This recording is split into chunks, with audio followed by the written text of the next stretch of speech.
Баку – это город, где солнце встречает море, а ветер шепчет древние легенды.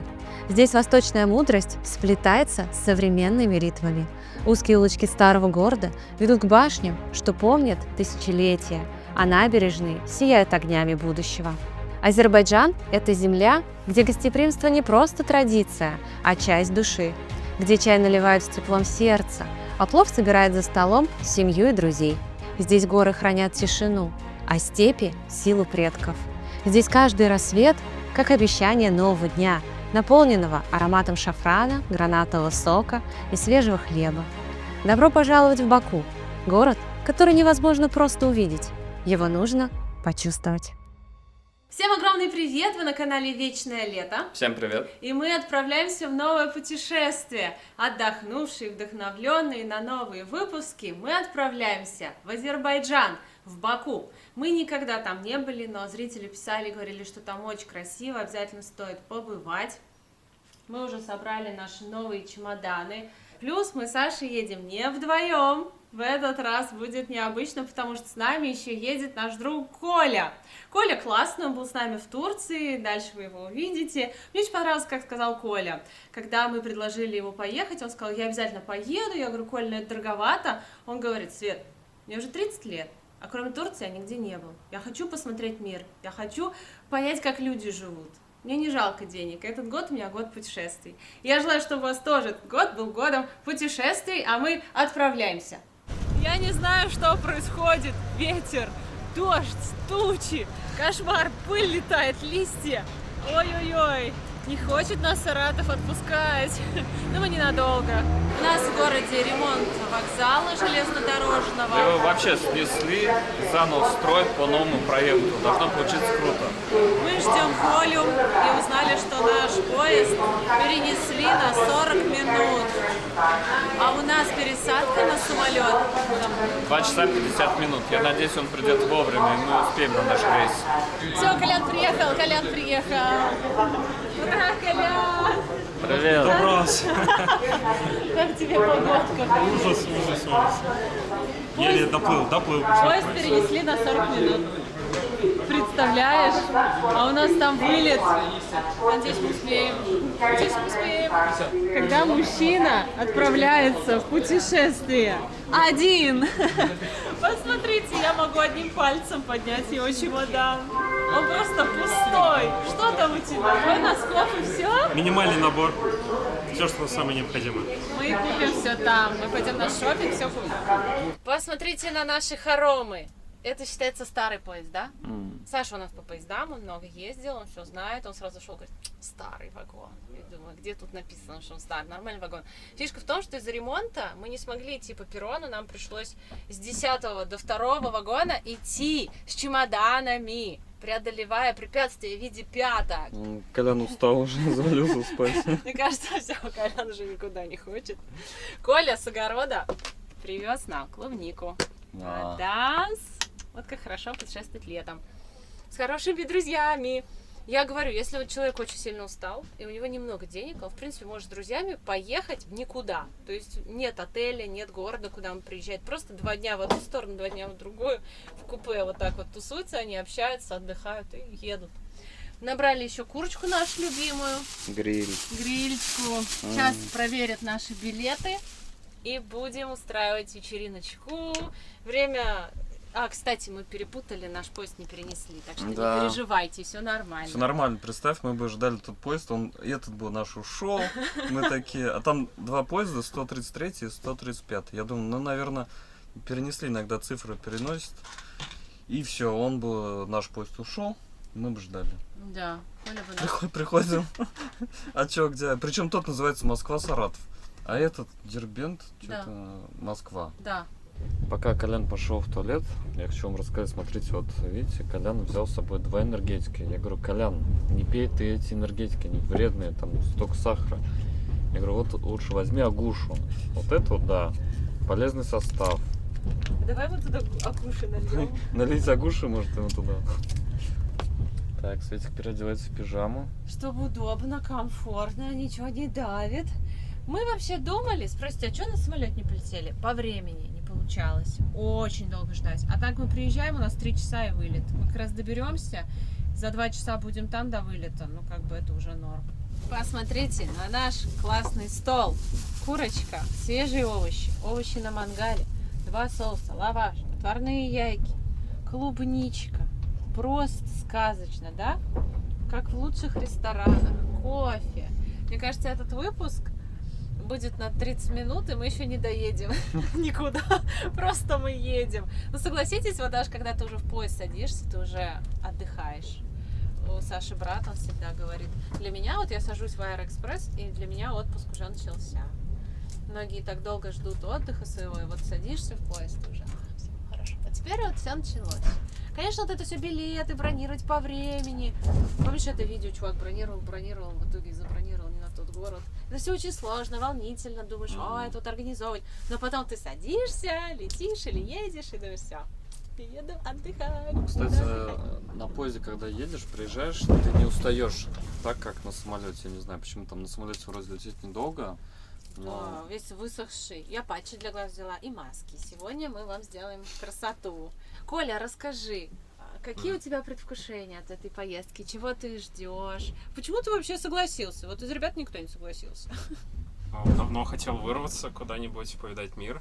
Так. Ожидания, ну, если честно, прям как таковых я себе не строил. Хочется как-то окунуться в какую-то вот неизвестность. Что ждет меня, не знаю, но надеюсь, ну, я точно знаю, что будут приятные воспоминания, отличная компания этому способствует, поэтому, тем более, еще на концерт хотел попасть. Я прям в предвкушении. Спасибо. Держи яйцо. Спасибо. Не надо. И что, и прям вот на лицо вот это, да? Да. Смотри. Да. На двустороннее. Не, просто расправить. Ну, потом расправишь на лице, это сейчас бесполезно. Смелее. Железный человек. Повыше на лоб. Ага. Сначала лоб распредели, чтобы не было там заломов. На зеркало встань. Ё-моё. Ну вот. Не надо позора снимать. Так мы классно путешествуем с мальчишками.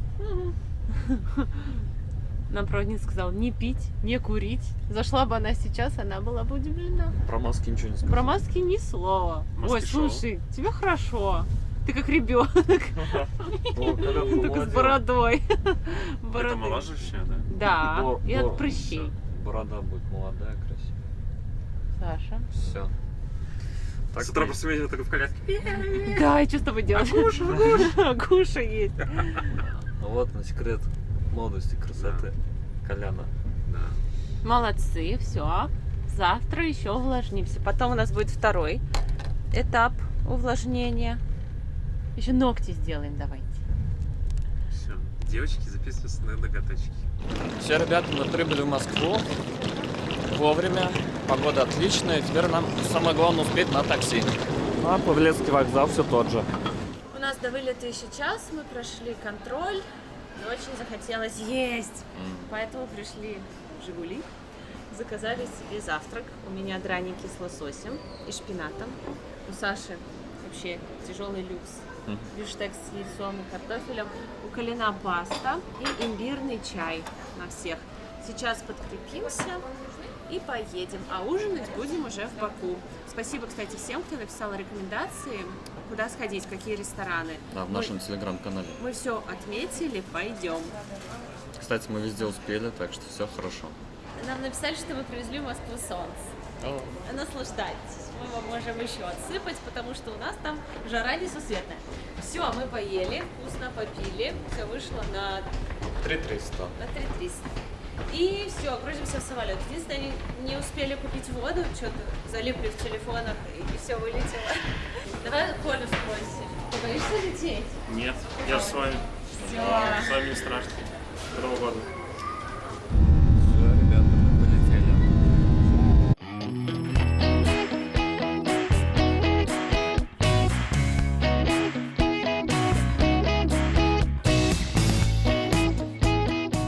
Ну что, ребята, мы уже прошли паспортный контроль. Сейчас пойдем забирать чемоданы. И первое впечатление очень приятное. Аэропорт просто шикарный.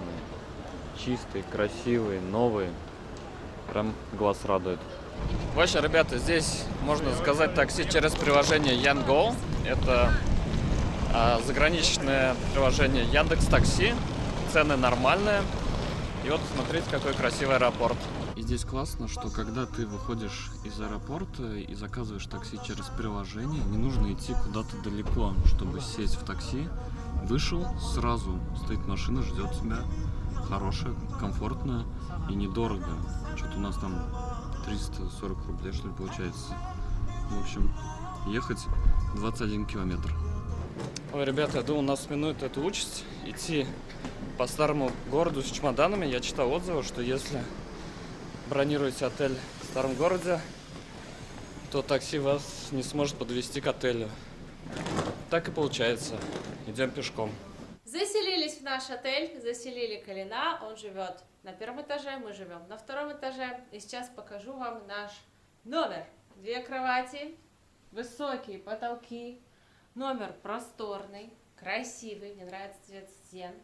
Здесь приятно пахнет, очень вежливый персонал. Вид у нас не очень красивый, но мы все равно пойдем гулять и насмотримся красивых видов. Заходим в санузел. Здесь у нас тоже просторно, окно, вот такая вот перегородка стеклянная, душ, полотенце, чай, кофе бесплатно, безлимитно, ковры на полу.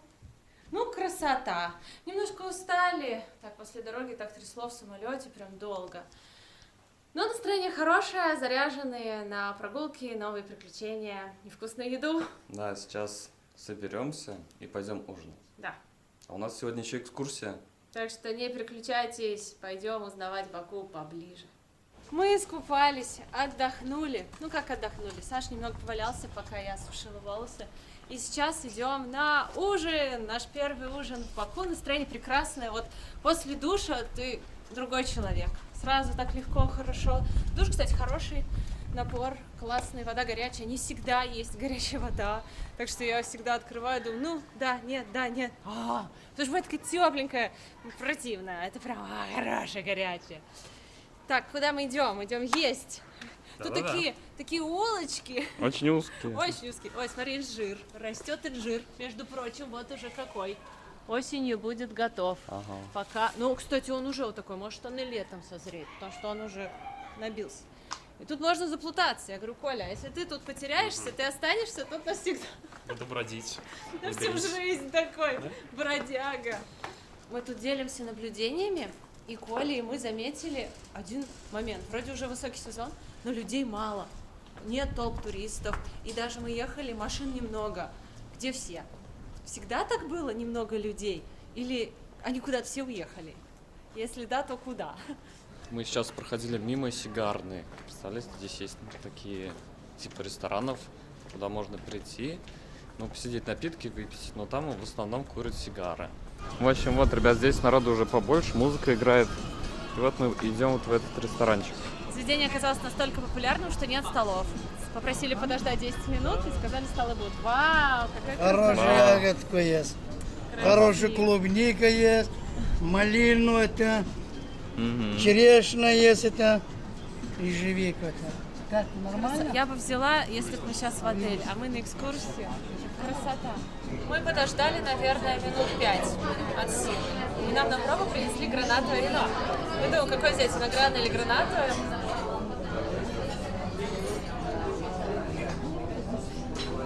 Ой, кисленькая. Колян, попробуем. Я пока за виноградное. Мне нравится. Нравится. Можно такой взять. Больше наберет. Наверное, виноградная, да, возьмем? Хочешь, мы возьмем себе по бокалу виноградного, а тебе Нет, такого? давайте еще одного бутылку возьмем. Давайте, наверное, пока виноградное. Какое-нибудь. Красную. Да, бутылку. Нам разрешили поснимать, как готовят традиционный хлеб. Вот такие лепешки. Это получается у нас на тандыре, да? Это печь тандыр. Я плохо в этих делах разбираюсь, но мне интересно. И этот лаваш, он очень вкусный. Он посыпан этим кунжутом посыпан. Смотрите, как девушка прям с руки. А на руке то ли масло, рука такая, чтобы не прилипала. И И таким образом все это дело здесь готовится. Прям вот в настоящем ресторане. Кавказском, восточном. Такие здесь ароматы. Классно. А здесь, кстати, смотрите, ресторанчик продолжается. И у них здесь полочки с соленьями стоят.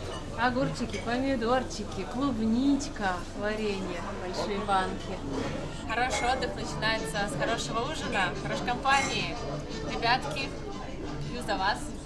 Я рада быть сейчас здесь, я рада, что у нас у всех получилось. Я очень надеюсь, что каждый день здесь будет наполнен радостью, вкусными открытиями классными и яркими впечатлениями, и хорошими покупками. Надеюсь, что-нибудь купим. И за вас. Ура! Это очень вкусно.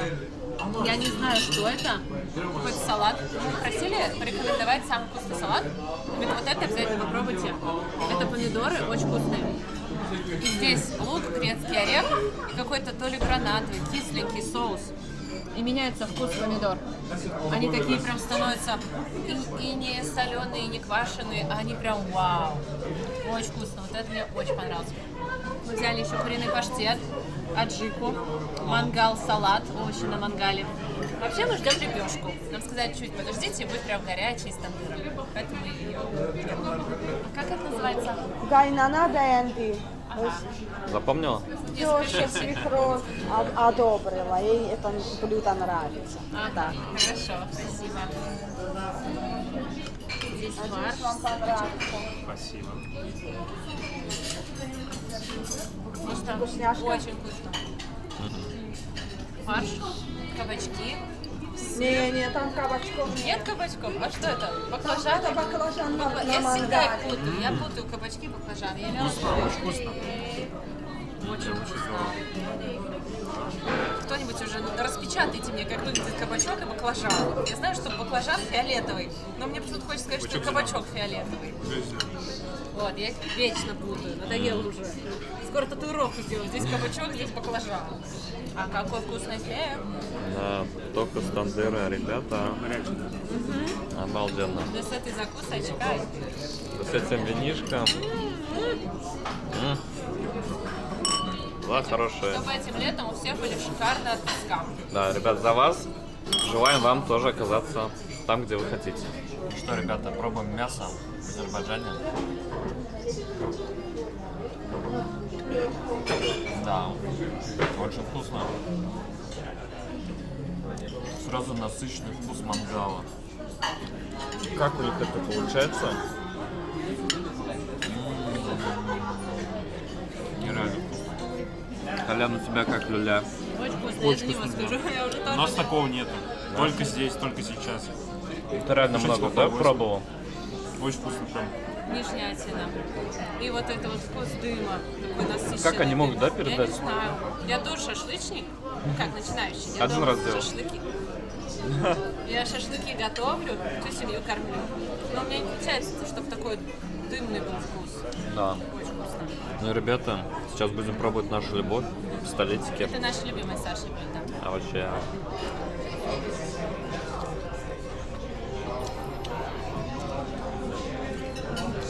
Каждая жиринка на своем месте. Я знала, что будет вкусно. Такой же насыщенный вкус, дыма в меру соли, жирненькая, хорошенькая, надо есть пока горячая. Но на моем куске, мне кажется, прям жира много.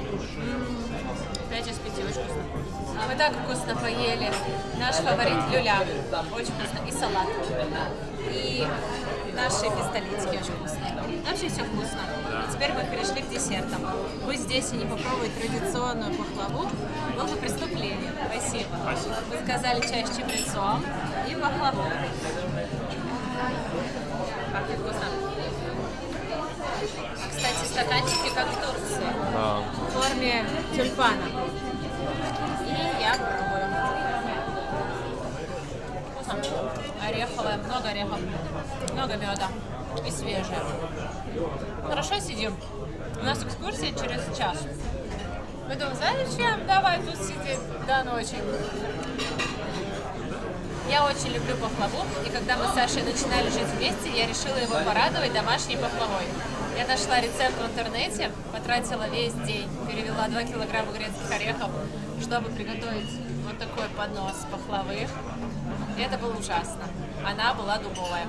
Я думала, что мало меда. Я начала еще медом поливать. И просто она утонула в меде. Но тесто было дубовое, просто не грызлось. Орехи отдельно с корицей, тесто отдельно. Ну и я забила и поняла, что это не мое. Лучше купить и насладиться. Мы решили перед экскурсией немного пройтись, прогуляться, посмотреть, что здесь делается. И мы смотрим, как мужчины играют в нарды. У Саши есть дядя Сергей. Мы его обожаем. Сергей, привет. Он нас обоих научил играть в нарды. И он нам поддается жестко. Дает иногда выиграть, чтобы мы не отчаивались. И посмотри, Сергей, если ты смотришь это видео, во-первых, привет тебе из Баку. Спасибо, что отвез нас на вокзал. И посмотри, ты бы здесь нашел себе компанию. Сергей круто играет в нарды. Вы умеете играть в нарды? Напишите в комментариях. Ты умеешь, Коля? Нет, Нет? очень хочу начать. Тебе к Сергею. Он на раз-два. И традиционные, и какие-то мы там... Короткие, Короткие, все. Классная игра, кстати. А вот эта композиция, значит, девочка влюбилась в парня, но ее брат снизу, который сидит, и отец, который смотрит сверху, они против этого союза. Единственный, кто понимает эту девочку, это ее мама, которая одобрительно смотрит сверху. А на самом верху мы видим котенка, который бежит, пытается поймать птичек. И вот такая интересная композиция, посвященная любви, как раз и относительно недавняя постройка, реставрация. Один из учеников Иисуса, Варфоломей, он проповедовал христианство именно на этих территориях. И в свое время зороастрийцы его как раз убили. И, как говорят священнослужители, захоронили его именно здесь, в этом месте. В царское время на этом месте была построена часовня святого Варфоломея. Но, к сожалению, при большевиках ее разрушили. Сейчас я вам покажу, как она выглядела тогда.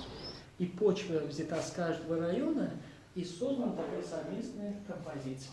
Обратите внимание вот на эти картины. Иголки, лес, и как раз созданы такие интересные картины. Попугаи, вот здесь бокалы с национальными инструментами. А вот тут мы можем видеть картины, нарисованные нефтью и покрытые лаком, да. И из подземных источников, и такая система была именно, когда осадки, которые были, тоже они стекала вся вода сюда. И вот обратите внимание на эту картину, это типичный образ советского азербайджанца. Кепка аэродром, усы, четки, чай, стакан, армуды с чаем, самовар, национальные инструменты, конечно же ковер, как же без него, виноград, гранат слева, справа лимон, девичья башня, дворец Шимашахов. Когда в то время представляли образ советского азербайджанца, всегда представляли именно такой образ. Ребят, посмотрите, какие крутые нарды. Я таких нигде не видел. Вот эти, получается, смотрите, отсюда так выдвигается. Интересно. Они не болтаются внутри. Мы находимся в том самом месте, где снимался фильм «Бриллиантовая рука», где упал Юрий Никулин, подскользнувшись на чем? Напишите в комментариях. Когда меня спросили, я дала неверный ответ. Я забыла. Банан тоже вы считаете? На банане нет. А я тоже сказала банан, как будто у всех записана эта программа. Я тоже сказала банан. И здесь все фоткаются, подскользнувшись, упав. А еще нам сказали, что нету такого выражения, точнее, как мне объяснить? Цигель, вот. Цигель на самом деле не означает быстро, время, а в переводе с немецкого это означает вообще слово цигель, это коза. Вот. И никакого общего значения, как сейчас принято использовать цигель, быстрее, время, не имеет это слово значения. Просто на съемочной В площадке. площадке кто-то из, скажем так, актеров показал на время, используя это самое выражение, и всем понравилось, в том числе режиссеру Гайдаю. И они повсеместно стали использовать это слово, показывая на время на протяжении всего фильма. А я всю жизнь говорю и думаю, что это на каком-то языке означает быстрее, время поджимает. Просто нет? Это действующая резиденция президента, это вертолетная площадка. Вот. А касательно торгового центра, Лепесток, либо кто-то говорит, схож с австралийской оперой, сиднеевской оперой, как раз похож с высоты сверху. Вот та самая, видите, белая вышка горит, в середине красная. Да. Вот по-вашему, это для чего вышка могла предназначаться? Я дам подсказку. Ее строили в советское время. Какие? Еще версии? Я не говорю ни нет, ни да. Я просто спрашиваю, еще какие версии. Удивлю вас. Это была парашютная вышка. Оттуда прыгали с парашюта. Прыгали до тех пор, пока не произошел летальный исход. Сейчас это как достопримечательность, подсвечивается, и в середине красным цветом указано время и температура воздуха. Так, а вот это кольцо, полукольцо. Это сейчас еще, вообще это Crescents Project. Там раньше, когда его начали строительство, подразумевали полукруг, это 42 этажа, торговый центр должен был. Это торговый центр был. Это должен быть отель. С левой стороны высотка светящаяся, стеклянная, должна была быть сдаваться под апартаменты, а позади квартиры продаваться стеклянные. Но пока лишь в середине, вот видите, внизу, видите, светится красным, зеленым, синим. Это там располагается сейчас самый большой наш торговый центр. Это единственное, что там открылось. Называется Crescents Mall. Ну что, наша экскурсия закончилась. Она затянулась немного, уже 11 часов, 12 практически. Да. 4 часа просто мы гуляли. Нереально. Сергей, спасибо за экскурсию. Он сразу спросил, вы торопитесь или нет? Мы такие, да нет, куда? Но я честно думаю, часов 9 закончится экскурсия. Время уже 12 час У нас просто. как будто двойная была экскурсия за одинарную плату. Мы мало что снимали, потому что, ну, это ни к чему просто. То есть надо приезжать, самому слушать, смотреть, гулять. Все показывать нет смысла, поэтому оставляем место для того, чтобы вы сами приехали и посмотрели. У нас теперь планы грандиозные, что посетить завтра, послезавтра. У нас здесь целых 4 дня, поэтому подписывайтесь на наш канал, чтобы ничего не пропустить. По дороге домой купили персики настоящие. Но они всегда настоящие. В смысле, что они не тепличные, а с огорода. 10 манат стоит за пакет. Я считаю, что это вообще недорого. И еще дали лимон в подарок. О. Видите, как приятно. Лимон в подарок. Ой, первый день очень насыщенный, несмотря на то, что устали, много впечатлений, прям такой, знаешь, адреналин, мне даже спать не хочется. Но я знаю, что завтра с утра я такая, давайте никуда не пойдем.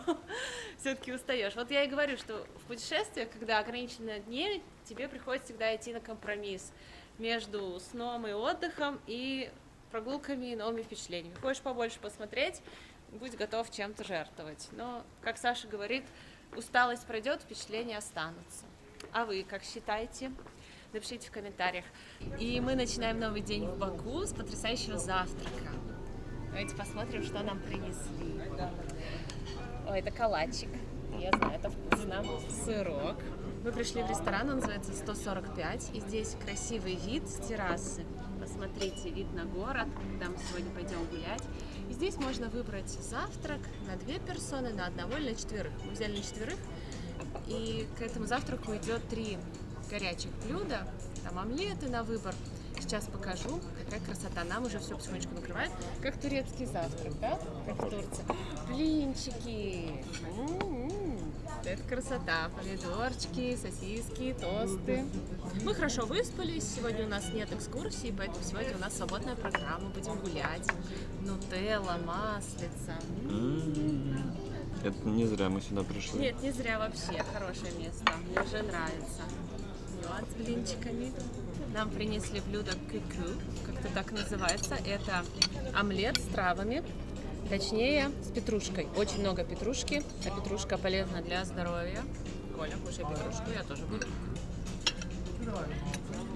Он прям воздушный, много зелени. Такой полезный заряд с утра. Такие люди хорошие, они видят, что мы снимаем, и они не то, что нам запрещают, они наоборот говорят, можно мы подпишемся на ваш канал? А Саша говорит, там мы и так подписчиков набираем. Приятно, что постоянно подливают чай, и он у тебя не успевает остывать. Помимо того, что он очень вкусный, так еще он и всегда горячий. Особое наслаждение. Коля попробовал блинчик, как тебе? Очень вкусно. Тоненький, красивенький. А на турецком завтраке в Турции блинов не было. А здесь есть. Где какие-то свои фишечки. И вот варенье из инжира. Саша обожает инжир, всегда выискивает. У нас лавка возле дома. Там, кстати, мужчина тоже из Баку. и они продают варенье из инжира, и мы у него постоянно берем. Причем Саша вылавливает инжир, а вот это, что жидкость остается, он уже не так с энтузиазмом ее ест. Он больше любит ягодки. Пробуем блинчики. Я вкусно прикупленный. Саша, подтверди. Да. Саш, нет выбора. Ну правда, у меня тоже тонкое тесто. Вот теперь дилемма. Во что макнуть? В мед, сметанку, в клубничное варенье или в нутеллу? Да, клубничное варенье. Какое оно аппетитное. Тесто тоненькое. Они не жирные. И с вареньем прям супер. Мне нравится. Ребят, мы позавтракали, все вышло на 63 маната, это где-то 3000 рублей. Все было очень вкусно, всего много, мы не доели, чай столько выпили, красота. Еще забронировали здесь стол на вечер, потому что вечером здесь живая музыка и вкусные кальяны. Мы гуляем по городу, погода отличная, настроение после такого завтрака прекрасное. Что хочу сказать, Баку — это классный город для тех, кто любит шопинг. Здесь есть все. И Гуччи, Армани, Босс, Селин, много-много разных классных марок. Сейчас заходили в ГОС, смотрели Коле карт-холдер, такой подарочек из Баку. Классный и не очень дорогой, 7500 рублей. Кожаный, шикарный карт-холдер ГОС. Ну, пока присматриваем, потом выберем какой-то уже точный вариант и его возьмем. А, кстати, напоминаю, что у меня есть своя группа по доставке товаров люксовых. Она находится в Telegram, ссылку на нее мы оставим внизу в описании под этим видео. Если хотите что-то из люкса, пишите, доставим в лучшем виде. Вот здесь на экране выведу QR-код, сканируйте, заходите и подписывайтесь. Смотрите варианты, каждый день что-то выходит. А еще про Баку. Здесь очень много классных кафе, ресторанов. Очень красиво, чисто и стильно. Мне очень нравится архитектура города. То есть все в едином стиле. Кондиционеры спрятаны, балкончики красивые. Ну просто супер. Сегодня достаточно много людей на улице. Если вчера нам казалось, что все куда-то уехали, сегодня ощущение, что все вернулись. Хотели пройти по набережной, но не поняли пока, как туда выйти, поэтому идем по городу, изучаем красивые улицы. Сейчас зашли в Армани, Колян примеряет себе кепочку. Прикольно идет, кстати, под майку. Все, поздравляем Колина с первой классной покупкой сегодня. Кепка Армани, к твоим голубым глазам. Спасибо большое. Просто роскошно. Плюс у Коли не было кепки. Все-таки мы вышли на набережную, получилось перейти дорогу, это было так. Хотя по переходу переходили, просто сказали, что здесь иногда не останавливаются на пешеходном переходе. И меня это так впечатлило, и я теперь вот так быстро перебегаю. Смотрите, какая красота! Красота-то какая! Лепота! Вон там мы живем, в старом городе. Вон там мы вчера гуляли, где эти небоскребы красивучие. Прям пахнет. Ой. Вот это новое здание у них достроят, посмотрите, тоже какое красивое. И рыбы плавают там. Да, вот рыбки, я не знаю, будет вам видно или нет. Вот они здесь плавают прям большие достаточно. Уже можно купаться, уже люди купаются. Но мы сегодня купаться не будем. У нас пока другие планы. Как я люблю кафе на открытом воздухе, террасах. И здесь на набережной, вот смотрите, время 12, открываются кафешки с таким потрясающим видом и вот этим запахом, который, к сожалению, не передается через камеру. Но знаете, странно, пахнет не морем, пахнет Волгой, Волга-морем каким-то, миксом. Поэтому ощущение, что мы, в принципе, как дома. Интересное здание вот это строят, посмотрите, как выглядит вблизи. Я так понял, здесь будет и торговый центр, и отели, и апартаменты. Я поняла, на что похож Баку. На Сингапур. Вот скажи. Да. Да. Но у него выбора нет, он всегда будет говорить да. Конечно. Как раз он скажет нет.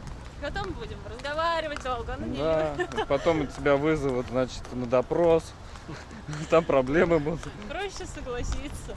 Не, ну правда похож. На Сидней чем-то. Я там не была. Вот почему я там не была? Хорошо. Дорогой муж, можно бы уже отвезти меня в Сидней. У меня пакет защищает. Колян он купил кепку. А мне пакетку. Все, ребята, мы пришли. Вот, получается, вот за этим зданием находится торговый центр Crescent Mall. Ну, или как-то так он читается. Сейчас посмотрим, какие там магазинчики. Посмотрите, какие здесь красивые конфетки продаются. 12 манат за 100 грамм. Эту красоту можно насобирать, в подарочную коробку упаковать и привезти родным из Баку. Вот, ребят, смотрите, можете привезти из Баку ванну. Такая красивая, небольшая. Украсить любой интерьер. Мне нравится. Правильно? Здесь, получается, на минус первом этаже есть продуктовый магазин. И сейчас мы хотим зайти взять какие-нибудь напиточки. Так, смотрим, сколько стоят овощи. 0,89 манат, получается, морковь. Огурцы 0,59. Помидорки 1,9. Огурцы 0,65. Меня удивила цена на боржоми, она очень приятная. Сейчас скидка 48 рублей, получается, за банку. А еще здесь очень большой выбор рыбы, такая вот свежая. Посмотри, это кто? Осетр, белуга, 45 манат за килограмм. Судак, красная рыба, креветки. Посмотрите, какая красота. Но это если квартиру снимаете, можно купить, приготовить. Можно уже замаринованное взять или на подарок что-то из вяленого, сушеного, копченого, балыки. Посмотрите, это все рыба. И, кстати, вкусно пахнет. Я бы попробовала. Нам говорили, надо попробовать из белуги. Вот что-то такое. Кстати, ребята, если вы из России, то в Баку вы можете приехать спокойно, без всяких виз. Приезжайте, вам ставят штамп. У нас, получается, когда мы проходили границу, не задали ни одного вопроса. Просто поставили штамп, все, ты можешь здесь находиться 90 дней без проблем. Раньше можно было 180 дней, но сейчас уже вот 90 дней. Если хотите больше, то там уже нужно оформляться. Ребята, угадайте, куда мы сейчас пойдем. Магазин Zara. Посмотрим, что у них здесь интересного продается. Колян хочет прям основательно закупиться. Надеюсь, здесь хороший мужской отдел. Ребята, мы только зашли в Зару. Посмотрите, Колян уже целый пакет набрали. Я целый пакет себе набрал. И это мы прошли только вот один угол. Выбор просто офигенный. Вот, ребята, мы выбрали Как кепку. на той картине. Советский азербайджанец носил такую шапку. Как-то она даже называется, я забыла. Что-то мальчишки запарковали мой выбор, а мне так понравилась эта рубашка. Смотрите, если все мужчины ходили в такие. Ну, пацаны, напишите, как вам такая рубашка. Стали бы носить? Да, ромашка, Колян, мягкая. Она перебор? наоборот, она добавляет брутальности. Вот смотри, в смысле перебор? Смотри сразу, какой интерес. Ой, медвежонок. Сразу хочется с ним пообщаться. И, Пожамкать. ладно, если вы не хотите бежевый, есть синяя. О, Тоже красиво. Ну, она маленькая. Маленькая. да, Маленькая. Неплохо, но маленькая. маленький. Да, что-нибудь нагнусь, и все, и Next. пошла. В мужском отделе я тоже нашла себе рубашку. Я хотела себе какую-нибудь приятную такую рубашку на лето. И она смесь хлопка и льна, очень мягкая. Пожалуй, возьму. Вот, ребят, та самая рубашка. Интересно, как вам? Напишите в комментариях. Мем какой-то просто. Колян сейчас надел вот эту рубашку, мы так ржали. Вообще. Да бери эту позорищную. А как вам, кстати, это? Колян, вот смотри. Нет, не так я ее представляла. А? Серьезно? Нравится? Кстати, О, ты как это, медвежонок. Сразу хочется обняться. Ну нет, снимай, не то. вот, ребят, смотрите, такая белая рубашка. Брюки цвета слоновой кости, молочные такие. Симпатичные. Мне, в принципе, такой прикид нравится. Наверное, возьму. Света все наши рубашки примеряет. Чё это? Видели хоть раз такое? Класс. Баскетбольная площадка в магазине. Круто. Ребята, видели такой хоть раз? Я реально первый раз такое вижу. В общем, набрали Коляну вещей дофига. Я даже не знаю, сколько здесь. Штук 7-8. Тысяч на 25, наверное, получится, да, Колян? Не знаю. Если честно, я не интересовался, сколько здесь tax-free, но когда узнал, просто офигел. 18%, представляете? Я такого тоже нигде не встречал, не слышал, чтобы 18% давали. Вот мы сейчас купили вещей в Заре на 17 тысяч, Колян купил там на 23 тысячи. И с этих покупок получить еще 18% было бы неплохо, согласитесь? Так что не забывайте оформлять. Мы решили сделать перерыв, зашли в Синабон. Посмотрите, какие здесь красивые салаты, цезарь, вот такая вот подача. И, кстати, недорого, где-то 260 рублей за салат. Саша не удержался, взял маленький Синабон, хотя изначально не хотели их брать, потому что я дома сама и готовлю. Но взяли уверенно вот такой торт. Морковный. Морковно-лимонный. Посмотрите, какой красивый. И кофе. Так. Сейчас надо подкрепиться и продолжить шопинг. Да, уже ни у кого нет энтузиазма. Вперед. Вкусненько. Много соуса, много сыра, много мяса. Мясо, кстати, вкусное. Свежий салатик. Вообще здесь все хорошо. Шопинг классный тем, что большой выбор, хорошие коллекции, много магазинов, хороший такс-фри и мало людей. Может, потому что сегодня будний день и еще не вечер, практически никого. Примерочных всегда есть место. Это очень классно. Кстати, ребята, если вы не знали, в Азербайджане есть банкоматы ВТБ, и можно с наших российских карт МИР снимать деньги без проблем. Вот я сейчас снял, получается, 100 манат, и это получилось 4900 рублей. Получается, курс 49, ну, нормально, так что имейте в виду, можно так здесь прям с российской карты снимать.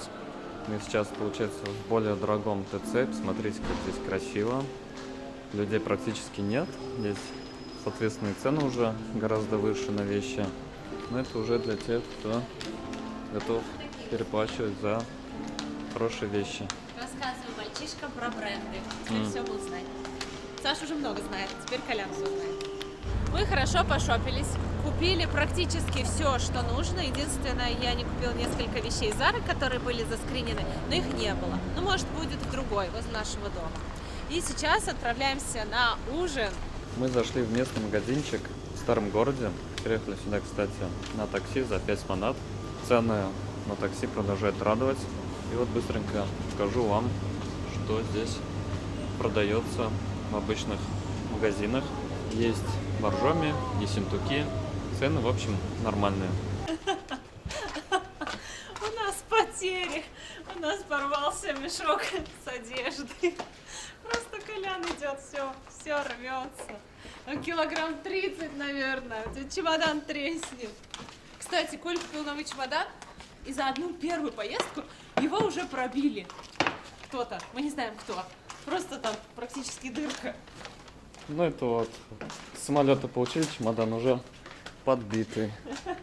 Так, нам сюда. Я вот хочу по дороге вам показать, какая здесь красота. Вот, кстати, можете посмотреть, какие цены. Нажать на паузу. Килька 2,50.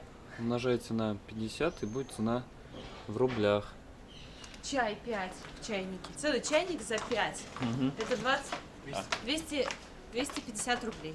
Вот, кстати, мы сегодня чай покупали в ТЦ, и цена была достаточно высокая. Мы отдали практически 12 манат за 3 стакана чая. Ну, получается, там была просто вода и 3 пакетика чая.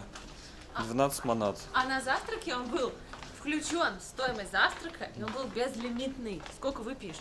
Да. И вот, кстати, сейчас покажу вам, как выглядит вход в наш отель. Тут живет Коля. Да, здесь Это Колян, его окно, поэтому не шумите. а мы наверху. Мы Хотим? прям над тобой, кстати. Да. Мы вчера с гидом говорили, я все слышала.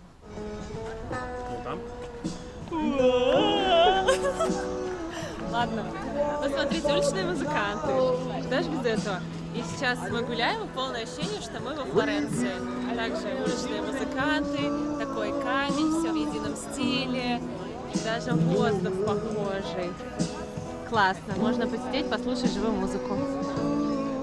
Вот, ребят, сегодня мы на завтраке были на террасе 145, и сейчас пришли сюда вечером. И хочу показать, какой открывается классный вид с этой террасы вечером. Тут у нас ветерок, но для кальяна это и хорошо, что продувается. Я не люблю всем этим дышать. Вот. И нам дали пледы. Посмотрите, они какие красивые, мягкие, теплые, уютные. Еще здесь живая музыка, девушка поет традиционные песни на азербайджанском языке. Мы, конечно, ничего не понимаем, но это создает классную атмосферу, потрясающий вид. Единственное, здесь нет алкоголя. Кальян есть, алкоголя нет. Хотели по бокалу вина тяпнуть. Пришлось брать чай. Принесли нашу еду. Традиционный салат с хрустящими баклажанами. Гид рекомендовал попробовать, сейчас попробуем. У Коли овощной салат, ну такой микс, тоже очень вкусный, к мясу. И у меня баку салат с помидорами, каким-то ягодным соусом, очень вкусный. Мы в него уже влюбились за один раз. Давай попробуем настоящий баклажан. И несут наши горячие блюда. Это давайте покажу, что мы взяли. Порции просто Да, огромные. порции классные. Здесь не дешево, но Колян, покажи, что там. красиво. Так, картошка фри, шашлык. Куриный, да, по-моему? Ага. Вау. Люля. Ой, thank you so much. Посмотрите, какая красивая у меня люля с рисом. 14 манат стоит. Прям такая большая, хорошая. Салатом самое то. Так, и мой шашлычок. Вот это будет очень вкусно. Как пахнет. Very good smell. Спасибо. Всем доброе утро из Баку. Продолжаем знакомиться с этой потрясающей страной. И сегодня у нас экскурсия в горы. Мы долго ждали этой поездки. Мне кажется, она будет очень веселая, насыщенная. Выезд у нас в 11, время половина 10-го, и мы пришли на завтрак. Уже наше полюбившееся заведение. Вот оно. Тут это заведение такое хорошее, вот такое классное, вкусное. Взяли на завтрак у меня яичница с суджуком. Это турецкая колбаса.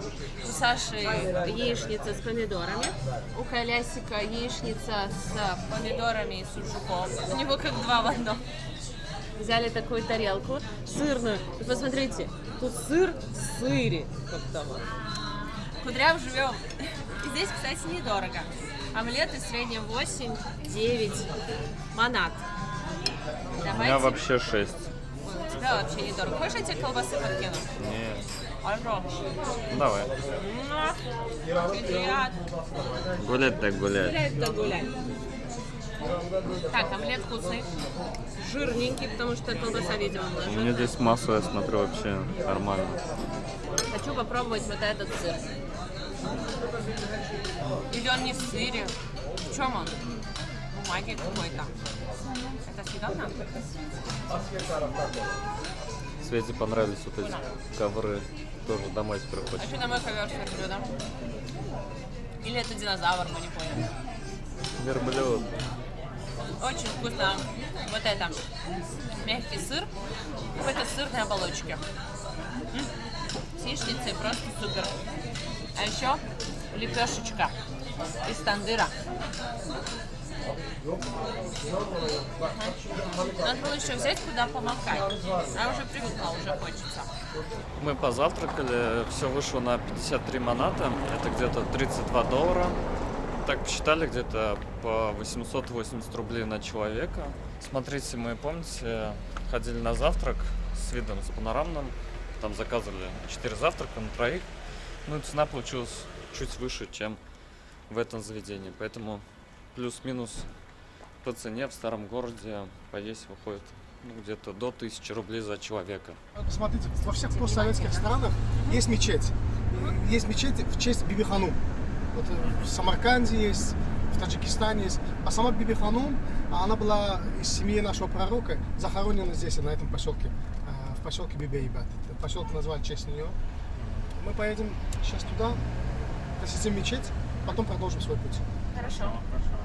Мы приехали посмотреть на самую первую нефтяную вышку. Нам сейчас гид сказал, что в 2024 году в Азербайджане вышел закон, по которому деньги от продажи нефти, маленькая часть, она распределяется между всеми гражданами. И когда рождается ребенок, у него открывается счет, и туда потихонечку капают деньги. И к 18 годам у него там накапливается около $100 000. Там, видите, вот труба в стекле. Да. Когда братья Нобеля открыли завод, здесь первый нефтяной завод по переработке нефти, они делали из фанеры нефтяные трубы.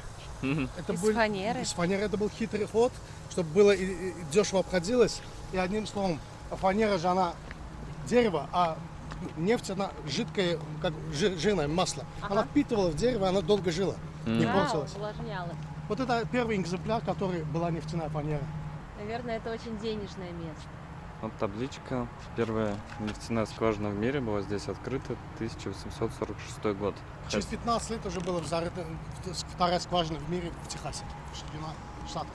А вот эта скважина зарыта была в 2005 году. Сама качалка 1887 года. Главный инженер этой качалки именно вот этот нефтяной магнат Ага Муса Нагиев. По данному принципу до сих пор они работают. Сейчас она прям в сегодняшний день, она сейчас качает нефть.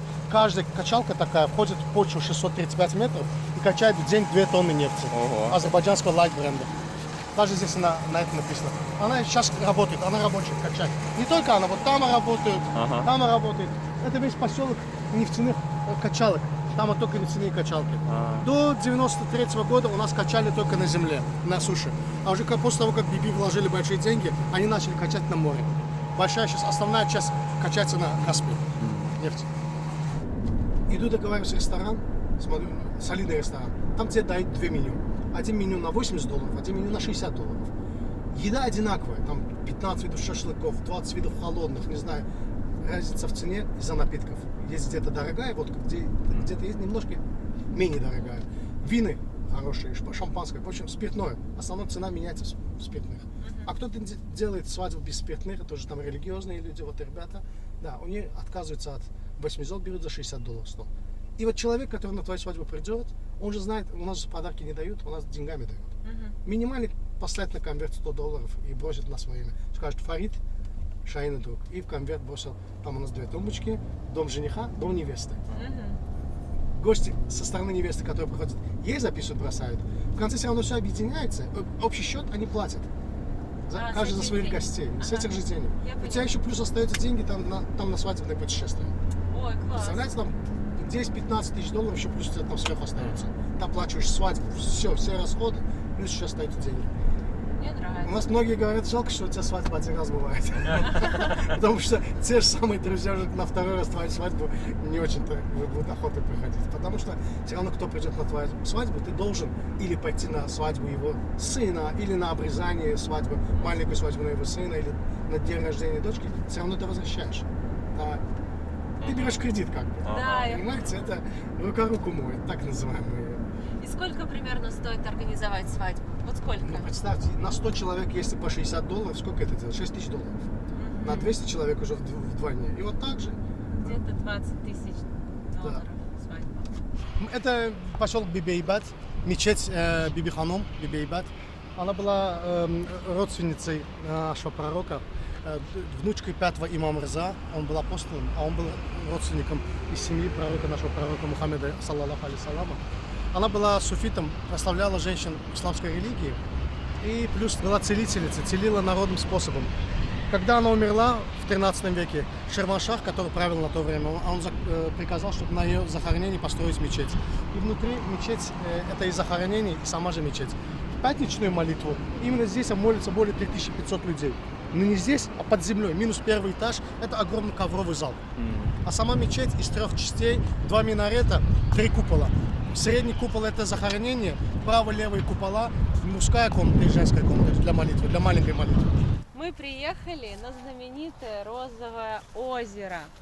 Розовый оттенок получается благодаря планктону, который находится в этом соляном озере.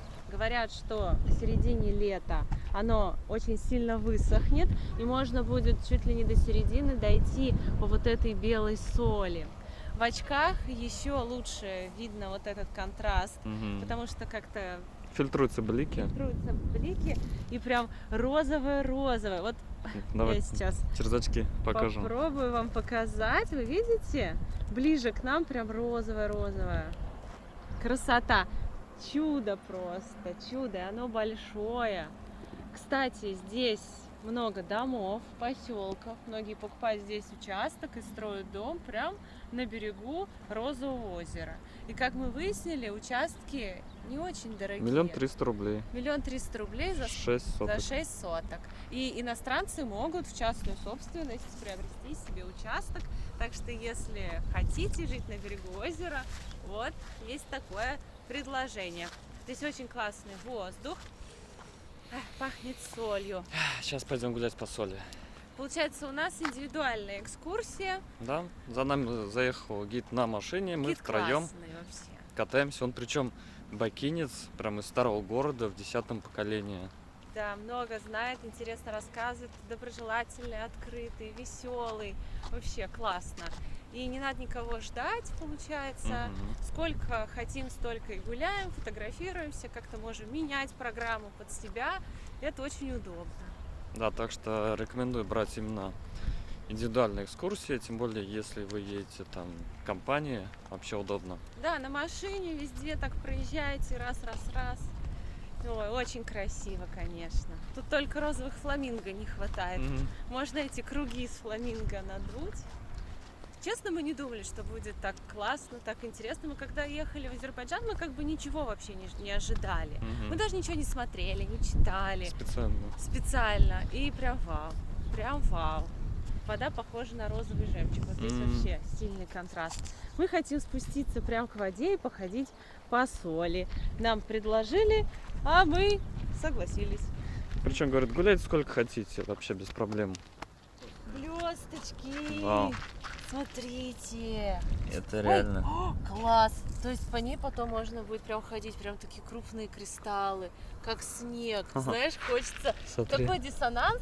Мозг тебе говорит, это холодное, потому что он до этого видел только в формате снега такое, влажное. И он такой, это холодное, а ты трогаешь, а оно теплое. Ну как? Соленый, это соль определенно. Классно. Я хочу ноги помочь. Давай. Давайте посмотрим, что со мной будет. Ты станешь фламинго. Я стану фунтиком. Слонина. Слониха. Сейчас хобот такой. И уши. Ой, ну что я чувствую? Коля вообще сказал, это марганцовку просто развели. На самом деле здесь марганец. Классно. О, скрабик. У меня ноги тонут в соли. А вдруг меня сейчас засосет? И, кстати, ребята, обратите внимание, здесь нет никого. Потому Вообще что... туристов нету. А знаете почему? Потому что это место не для туристов.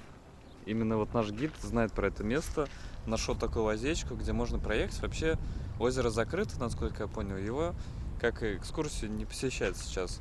Здесь сейчас будут отстраивать, делать красиво и потом уже пускать туристов. Он говорит, пока закрыто, нашли лазейку, как можно сюда пробраться и посмотреть. Поэтому туристов нет, и это вот только на индивидуальной экскурсии можно посетить. Ну все, классно, я зарядилась солями, я теперь с солями. Мне тоже может это зарядиться, может от моей аллергии поможет. Классно, так. Только, по-моему. Ой, да, потом будем соленые ходить. Ну ничего, с пивом. Рыбка. Кстати, рыбы здесь нет. Да, здесь вообще нет никого, кроме этого планктона. А вот розовые фламинго, почему они розовые? Они же изначально как не... О, у меня высохла и рука стала шершавая. Ну не розовая, она просто питается вот этим планктоном, как креветочного цвета, и розовеет. Да, вот сейчас биолог вам расскажет, сейчас наговорю.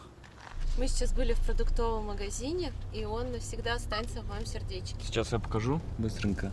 Вот он, Мега Стор называется. Ну, по дороге. Потому что мне так понравилось, там черешня и клубника, и я так захотела. Потом думаю, где я сейчас ее помою, как вот ее есть. И парень там работает, увидел, что я интересуюсь, дал мне попробовать черешню, она фантастическая. Я такая думаю, все, мы с Колей переглянулись, берем. Пофигу, хоть в отеле, где, но мы ее съедим. И он говорит, если вы хотите, я вам ее сейчас помою, и вы прямо в машине съедите. Мы такие, да, хотим. И он взял вот эти пакеты, помыл, рассортировал на 3 порции. Смотрите, клубника отдельно, черешня отдельно. Запаковал, дал нам, мы все пробили. И донес до машины все это. Мы сейчас будем пробовать. А вы смотреть. Мне всегда неловко пробовать, когда вы смотрите, но куда деваться. Но вы тоже сможете приехать и насладиться здесь ягодкой.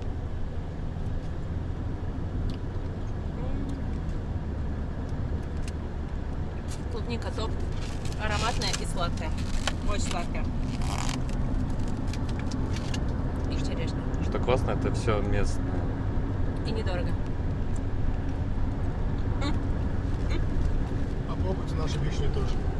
Ух ты! Откуда Спасибо. взялась? Так, Колян, просим. Я обожаю вишню. Вишневое варенье мое любимое. Классно. Вкусная вишня, да? Очень вкусно. И Такая пробуем душистая. местную кока-колу. Смотрите, Спасибо, какая вкусная.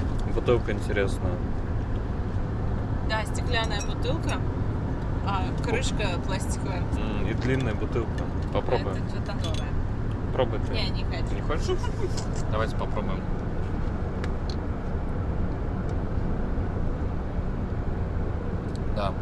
вот она. Кока-кола. Да. Хорошо, я рада. Я с клубнички поем.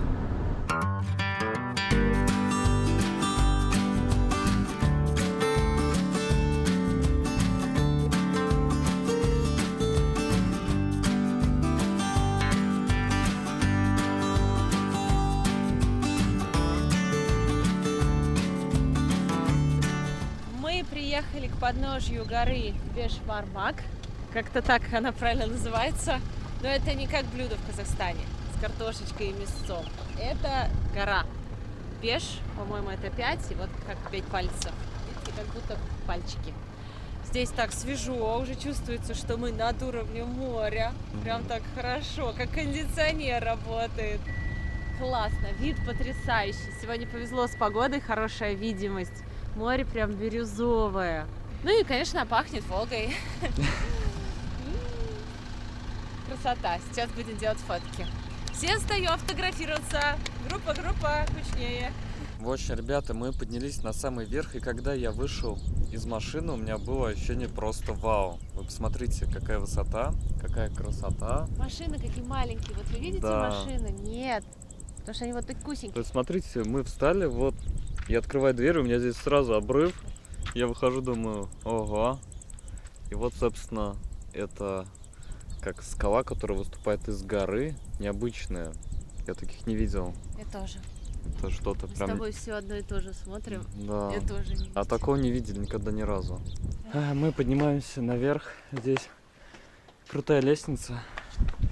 Если честно, не думал, что здесь придется так круто подниматься. Общая высота 600 метров над уровнем моря. 600, да? Да.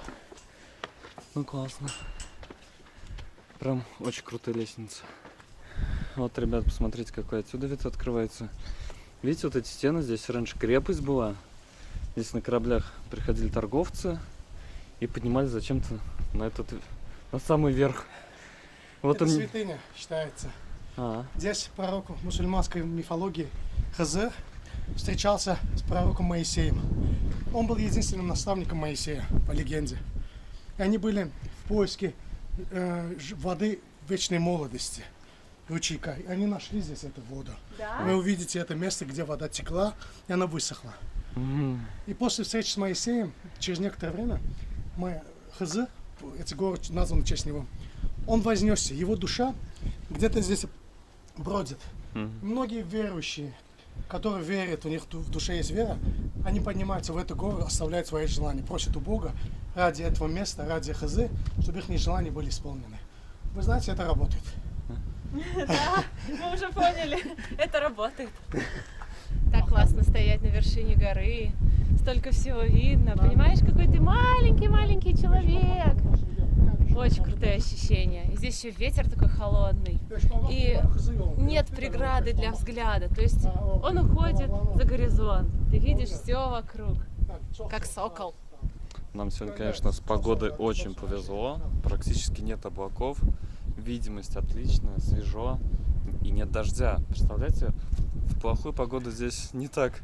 Здесь туман, вы ничего не видите. Даже кончик горы не видно. Бывает. Туман, да? Сегодня очень повезло. Потому что вы очень хорошие люди. Спасибо. Погода вас почувствовала. Приехали сюда. Вообще очень красиво. Я в восторге, я в шоке. Ребята, мы добрались до источника вечной молодости.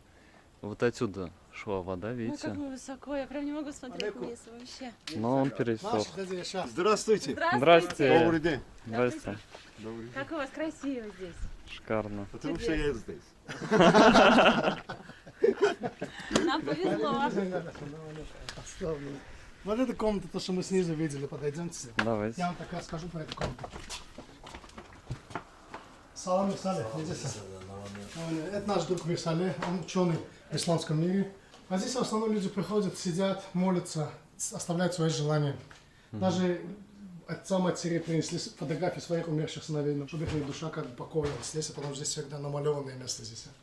И вот пророк Хазар, который был здесь и вознесся именно вот в этой части. И здесь поставил вот такую, как бы, маленькую мечеть, так скажем. Святое место. Место для желаний и намаза. Тут и мужчины сидят, и женщины, а здесь в основном молятся женщины.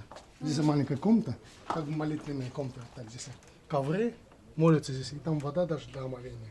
Это так неофициальная мечеть, просто из-за того, что это святое место считается для паломников. Они создали такое условие для них. Создавал он и вот брат Яшар. Ребят, смотрите, какая здесь смотровая.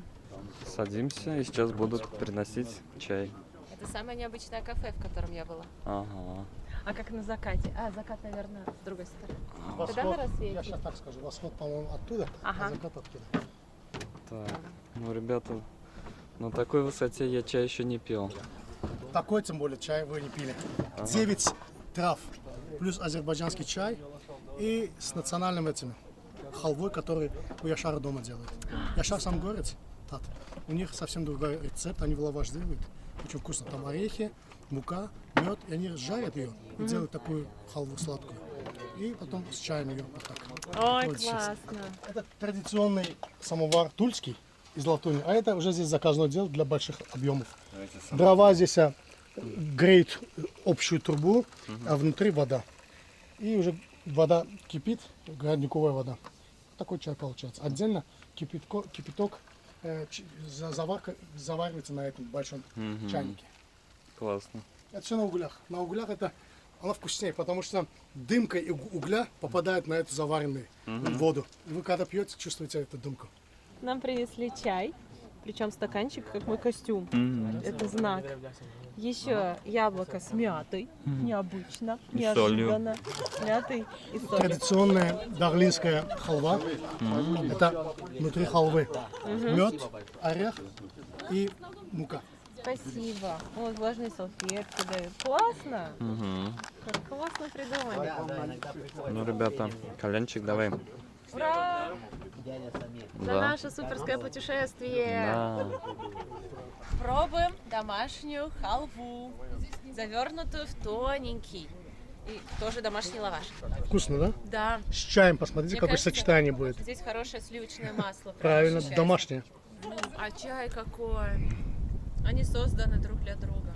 Очень вкусно. Еще и с таким видом я вообще не ожидала, что так все повернется. Ребята, чай такой вкусный, что мы решили взять еще по стаканчику. Просто не можем уйти, не выпив еще такого вкусного чая. Он с травами. Чебрец, что-то еще, прям много-много всего. Намик, там что внутри чая, ты знаешь? Я не знаю, как это повторить. Чебрец, мята. Гвоздика и цветок мекки. Выучили состав. Экстремальный фотограф. Туда сейчас Спасибо большое. Счастливо. Спасибо. До свидания. Просто такие кадры. Прямо с телефоном туда пошел, нас фоткал. Это, конечно, нечто. Мы приехали на дегустацию черной икры. И нам показывают, как ее проверять, настоящая или нет. Берут икринки, вот так вот разламывают, нажимают, из них выходит вот такая вот желтоватая, жемчужная жидкость. Мы попробовали, кстати, очень-очень вкусно. Просто нереальное. Мы не просто попробовали, Берем. отправляется с нами.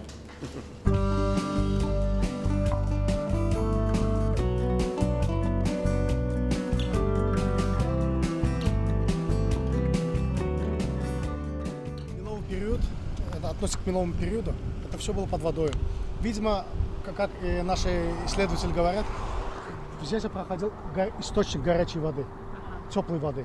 И здесь в этой горе жили белемниты. Белемниты это как бы моллюски, в то время жили, которые в меловом периоде. Они отбрасывали свои хвосты. И если вы будете гулять, вы можете увидеть их. Мы их агаты называем. Они уже окаменели. И если найдете, вы их можно как для украшения или как бы на память взять себе. Если посмотреть по времени, это миллион лет этим белемнитам. Почва из-за того, что очень сильно глинистая, когда дождь, после дождя она смывается, почва. И вот эти белемниты все время выходят наружу, новые. Все новые и новые. А так вот так, эта гора, она из-за красного цвета, из-за полузеленого цвета, это окисленное железо. Это железо здесь есть, в этой горе есть железо. Да, поэтому. Если здесь открыть по переработке железа, здесь можно очень много железа взять. Но это нам не нужно, нефть есть. Смотрите, сколько Колян нашел этих окаменелостей. Гвоздиков. Это Да. чертов палец. У нас на огороде такие тоже валяются. В общем, здесь можно себе сувенирчик на память найти. Поковыряться, если что-нибудь интересное да найдете. Видишь, это чертов палец. Ага. Так, ну мы сейчас быстренько поднимемся, посмотрим, где здесь Еще есть окаменелости. Где железо? Ой, ребята, специально для вас я поднялся чуть повыше, чтобы показать, какой открывается вид. А ребята там остались внизу. И это я еще не на самом верху. Можно прогуляться прямо на самый верх. Но времени не так много. Надо возвращаться до пробок.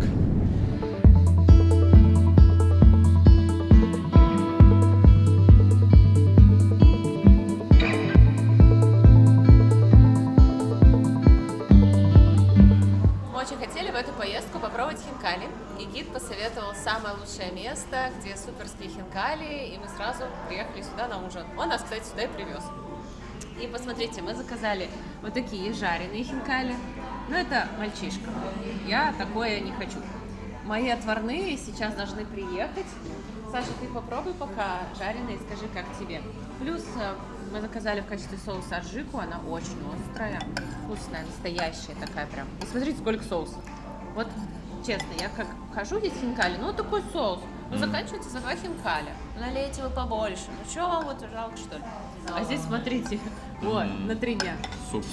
И вот такое что-то, это не сметана, Типа это мацони. непонятно, что-то сливочное, томатное и сливочное. Попробуй и скажи. Они горячие, надеюсь, получится нормально. Будешь макать? Так, внутри есть мясо. Чебуречек.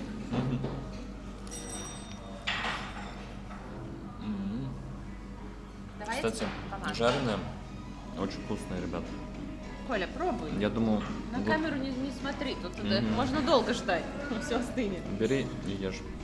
Ну ладно, дай ну, А когда еще вот холодный вот этот вот, не знаю, мацони там. Это он будет жирный такой. Макай, Колян, чтобы не горячий было. А он не жирный совсем.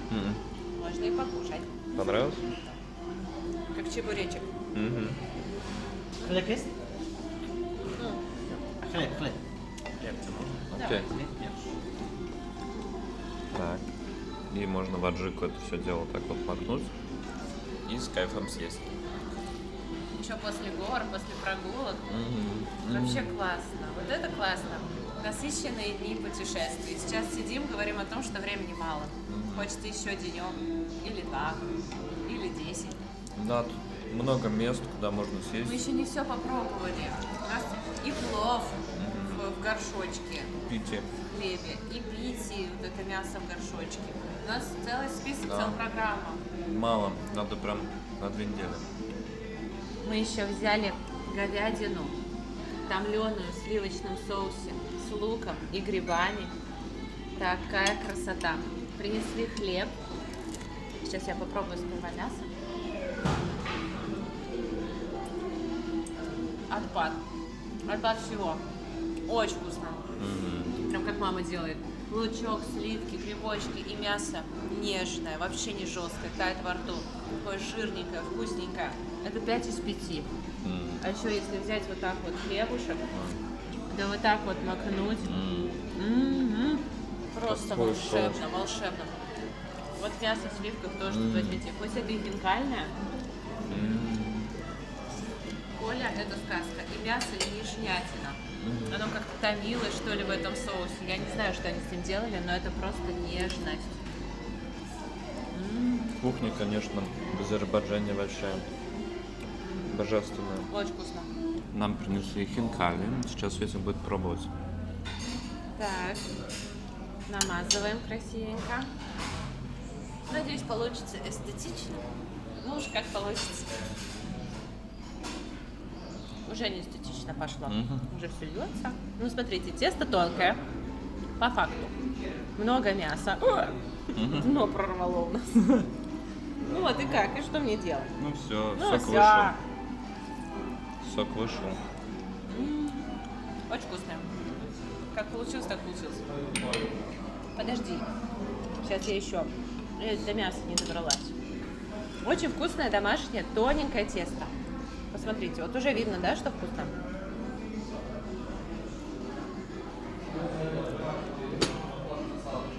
Много мяса. Лучок, зелень. В общем, будем Идеально. кайфовать, ребята. Потрясающий ужин. Очень вкусно поели, мне понравились и хинкали, и особенно мне понравилась эта говядина в сливках. Если любите такое, попробуйте с хлебушком. Фантастика.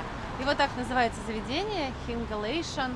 Запоминайте, скриньте, готовьтесь к отдыху, чтобы каждый день у вас были только классные кафе и рестораны.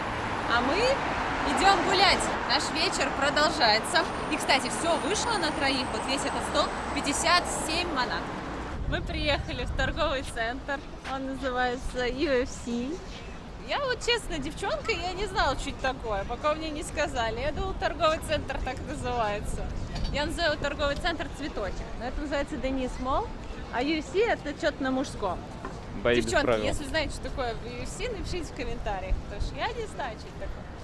Мы хотим еще немножечко пошопиться, у нас есть время. Или нужны кроссовки, честно скажу. Мы не смогли их купить в наш шопинг-день, потому что не было размера. Возможно, будет здесь. Ну и себе что-нибудь посмотрим. Классно у них тут спуск в торговом центре. Вместо эскалатора просто садитесь в трубу, с покупками выезжаете. Реально так и делают.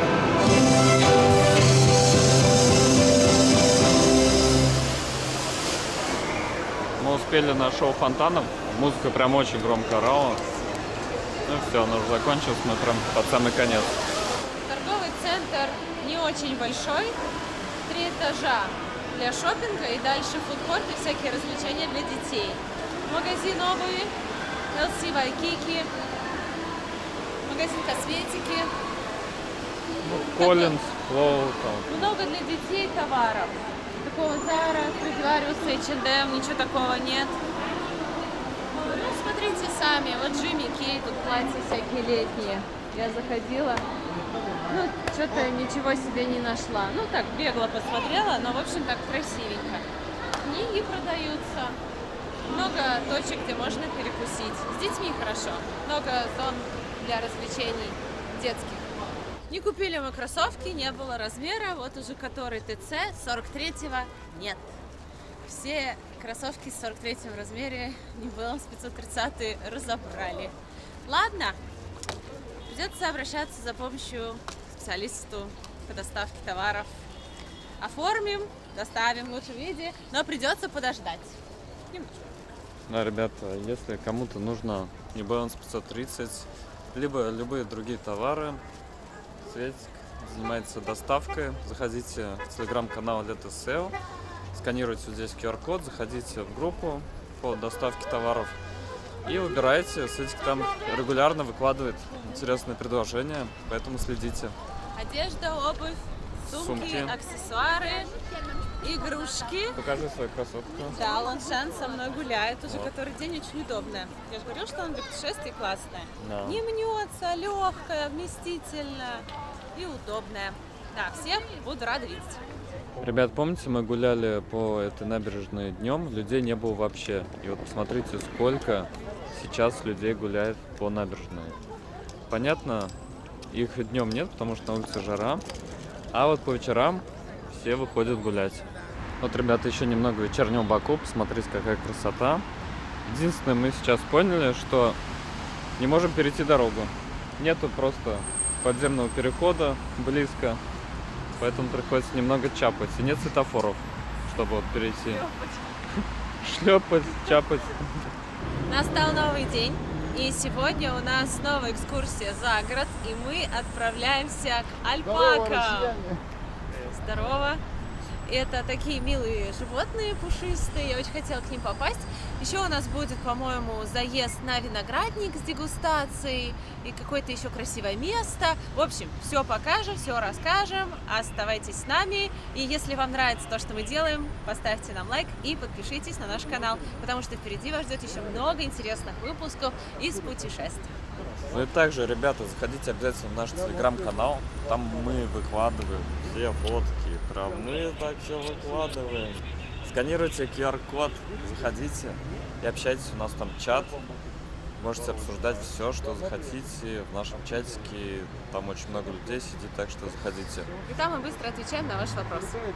Наша первая остановка сегодня – это культурный центр Гейдара Алиева.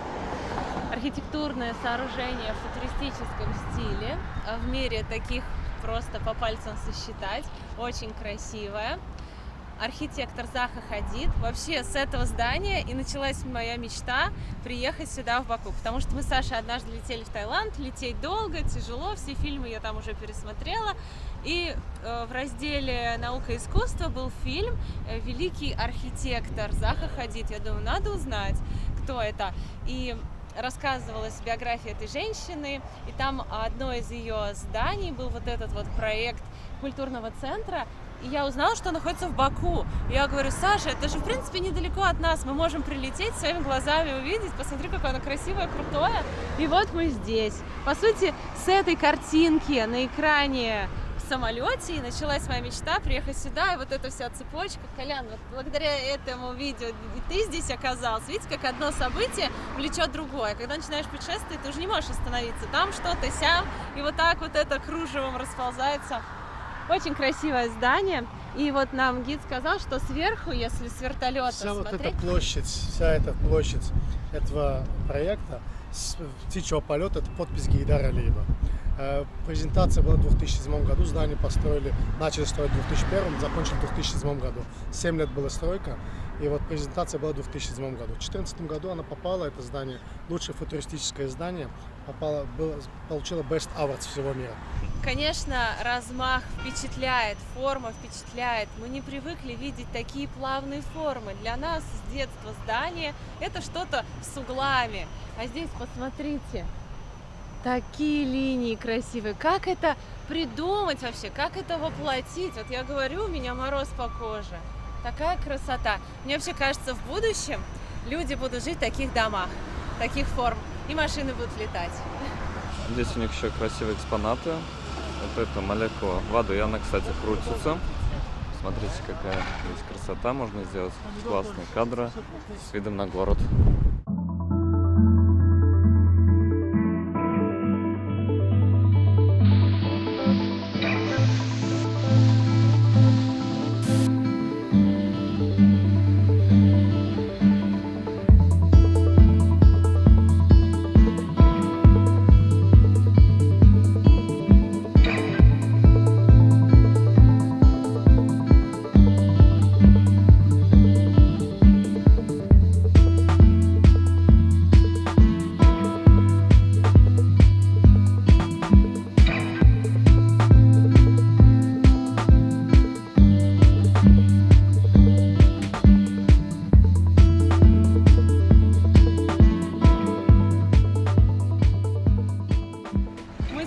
Посмотреть на лавандовые поля. К сожалению, сейчас они закрыты, но вы имеете в виду, что в начале лета цветет лаванда, очень красивые кусты. И есть такие специально облагороженные лавандовые поля, идеальное место для фотосессии.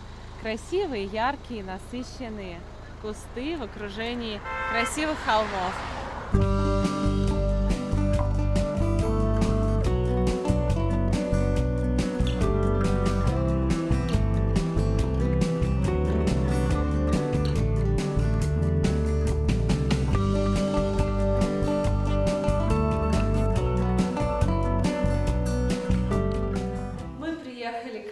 В город Шамаха, зашли на ресепшн, и вы не поверите, что мы здесь увидели. Коля заметил.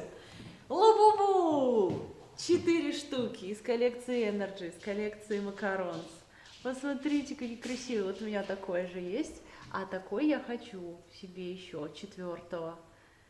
Какой классный! Видишь, у него глаза переливаются, и на лапке написано Лабубу. Лабу-лабу-лабу-бу. Лабубу такая игрушка трендовая. Кто-то ее любит, кто-то ее терпеть не может. Никого не оставила равнодушным.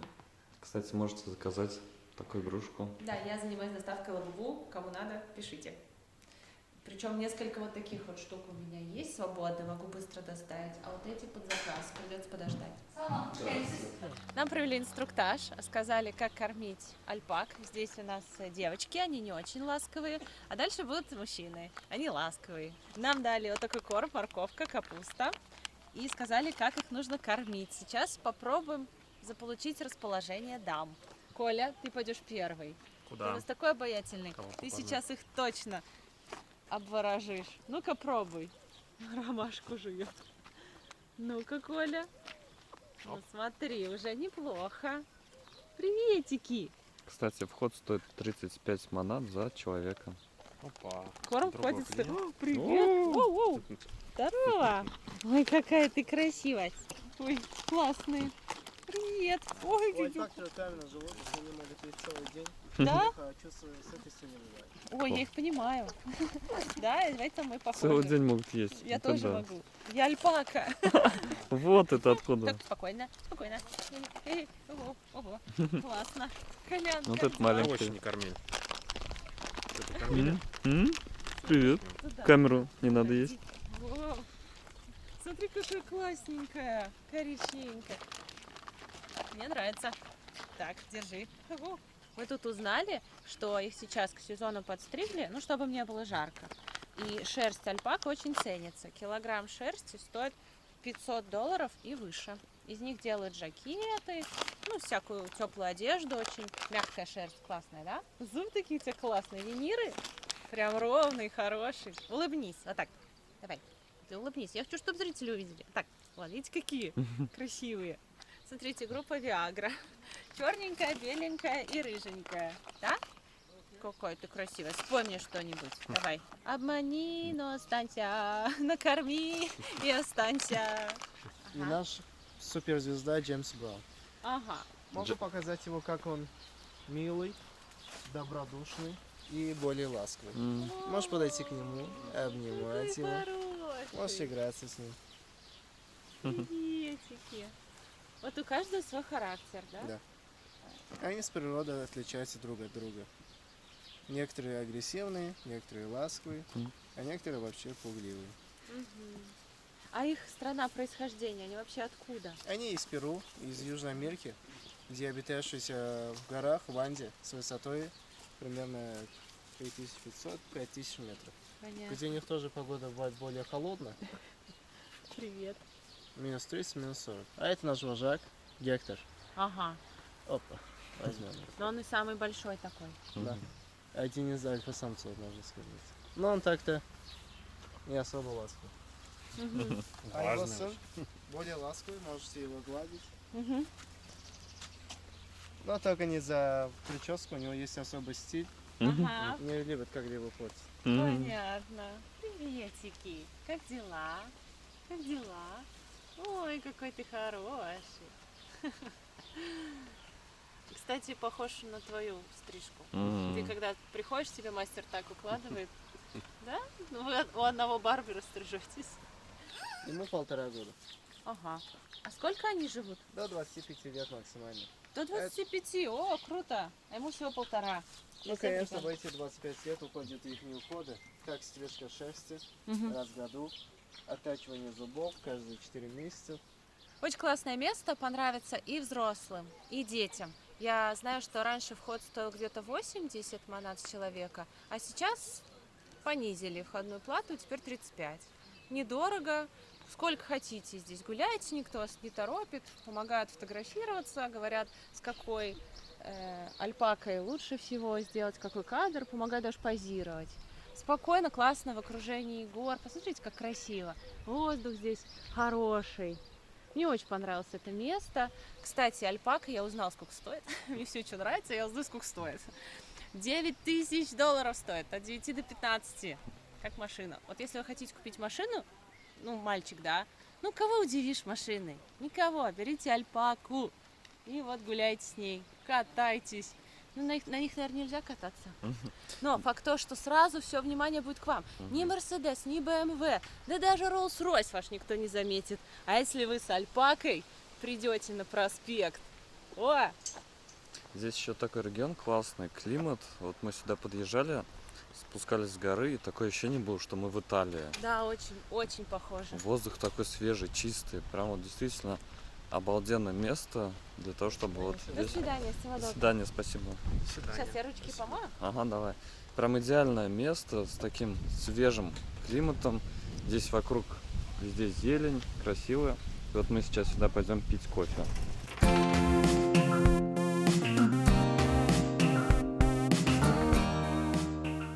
наша альпака приехала подкрепиться в Кутапную.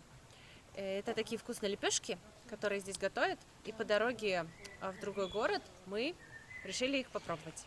Посмотрите, какой здесь красивый натуральный чай. Чебурец. Ага, с чабрецом, Да. с ромашкой Это мята. и мятой. Понюхай. Вау! Вау! Колян! Я не думала, что природный. Смотрите, тут много русских машин, вот Волга Природный пронеслась. компонент может так пахнуть. Чебурец. Давай купим домой. Лагич. Очень. Лагич славится своим чебрецом. 7 видов чебреца. Лимоновый, не знаю, королевский, Очень обычный классно. горный или чебрец. Все есть. Это без ароматизаторов? Да это без ароматизатора. Ее просто, знаете, как проверяют? Ее вот так делают. И все, вот проверяют. Жалко, у камеры нет носа. Да. Ребята, аромат просто божественный. Вообще. Мы купим такой. Мгм. Лагич, она специализируется специями, травами. Национальный сач. Это железо такое. Ее, если перевернуть, можно готовить блюда, там баклажаны, мясо, картошка. А так, на угле она уже как сковородка для кутабов. Наверное, какие кутабы? Ne kutapların var? Et, karın, köy, fəsəli, da məsələn. Есть с сыром, Yəni сыром. pendirdəki bişirirəm də. Есть с зеленями. Зелень, Зелень, там сыр. вот это комплект зелени, там 14-15 видов зелени. И мясо, говяжье мясо. С мясом. Все будет. Да. Все. Все есть у нее, там салаты, компоты, не знаю, вот мацони, все есть. А давай посмотрим. Да, там вот это через- здесь что? Компот домашний. Это сумах, который растет у нас в Лагидже. Вот чем посыпают Вот шашлыки. это шашлыки, лук, делает маринад. Вот. Она стабилизирует жирность еды. Если даже возьмете дома, сделайте яичницу утром, посыпаете ее, она стабилизирует жирность, очень вкусно и полезно. Настоящий источник антиоксиданта. О, Да. обалденно. Она растет только в Лагидже. И вот их продукты Она там килограмм ничего не 20. понятно. М. О, земляника. Это варенье, это лесная земляника. Ой, Ага. это, ребята, очень... Красота. Это мед? Если захотите, вам чай дадут такой же земляники. Давайте, попробуем. Meşe çiçeğiyle beraber. Ondan satırıq da verəni. Есть, они продают, они говорят. Да. У меня сейчас будет мастер-класс по приготовлению кутабов. Вот такой тоненькой палочкой. Ну, самую сложную работу за меня уже сделали. Мне сложно осталось, вам вы должны ее расширить, сделать большой. Побольше. Крутить, Так, крутить, так, крутить. хорошо, быстро надо, да? Муки немножко сделайте. Вот добавьте муки. Вот мука там. Вот не, вот там вот. А, сюда? Добавьте там муки. Да, вот так. Хорошо. Здесь смотрите, как они чай греют. Интересно. Я такого нигде не видел. Светик, давай, давай, давай. Да, да, крутим, крутим. Это вы до завтра будете Сейчас ждать. доверимся профессионалу, может, все-таки. Сейчас я вам тут, как тут кутабы делаются. И все, отправляются кутабы на сковородочку, назовем ее так. Буквально пару минут с одной стороны, с другой стороны. И готово. Ой, как мне нравится, прям запах костра. Она Говорят, как красиво она разговаривает. да, спасибо. Посмотрите, в каком красивом месте мы сидим. Под деревьями, в лесу. Может даже разуться голыми ногами на земле. Так хорошо, спокойно. Принесли наши кутабы. Эти с мясом, эти с сыром. Давайте, Коля, пробуй, пробуй. Время как раз у нас обеда. Уже проголодались. Сюда ехали где-то 130 километров от Баку. Тесто прям бумага, газета. Сливочное масло вкусное. Начинки много. Очень-очень вкусные. С чаечком на костре, с сыром, с овощами. Самое то. После альпак аппетит разгулялся. Чай с чабрецом. Мы сейчас купим, мы все купим. И чабреца 5 килограмм, и посыпки. Все возьмем. Давайте за хороший отдых. Ура! Да. Опа. Спасибо Азербайджану за гостеприимство. Мы сейчас едем по серпантину. Здесь вот небольшая деревушка, называется На Мозгах. И посмотрите, какая здесь красота. Если будете проезжать, обязательно делайте фотки вот на этих камнях. Получаются потрясающие кадры. Заходите обязательно в наш телеграм-канал, там будут все фотки. А мы движемся дальше. Еще одна остановка. Хочу показать вам какой здесь крутой обрыв. Внизу река. И вот самое интересное, какая здесь скала. У нас сейчас небольшая остановка. Здесь лавка, где продаются специи, чебрец, шафран. Пастила. Пастила такая тонкая. Ой, я знаю, это рожковые плоды. Вот и рожковое дерево. Так мы сейчас на горной деревне, это Лагич. Это как бы так скажем, поселок городского типа. Общая территория этой деревни 30 тысяч гектар. И плюс здесь одна деревня, одна улица, 7 дворов. Общее население 920 человек. Живут население, в основном они таты, у них язык татский, они разговаривают полуперсидским, полуарабском языке, мы их не понимаем. Но люди все занимаются в основном здесь чеканкой. Славится эта деревня своей чеканкой и шелком. Шелковые ковры и шелк. В основном шелк выпускается у нас в Щеки, но в Исмайлах, в Лагиджи, в Баскале их рисуют, делают штампы, рисуночные штампы. Сама деревня, общая улица, и в каждой улице есть ларьки и мастерские чеканки. Где-то 350-400 лет каждой мастерской. И передается с поколения в поколение. Мы сейчас зайдемте в деревню, это пока не сама деревня, это окраинная деревня. Так как это заповедник попало в наследие ЮНЕСКО, туда машины не пускают. Только местные жители здесь живут, доходят сюда со своими машинами, как у нас в Баку, в старом городе. А так мы пешочком сейчас дойдем до старого города, до центра Лагиджа.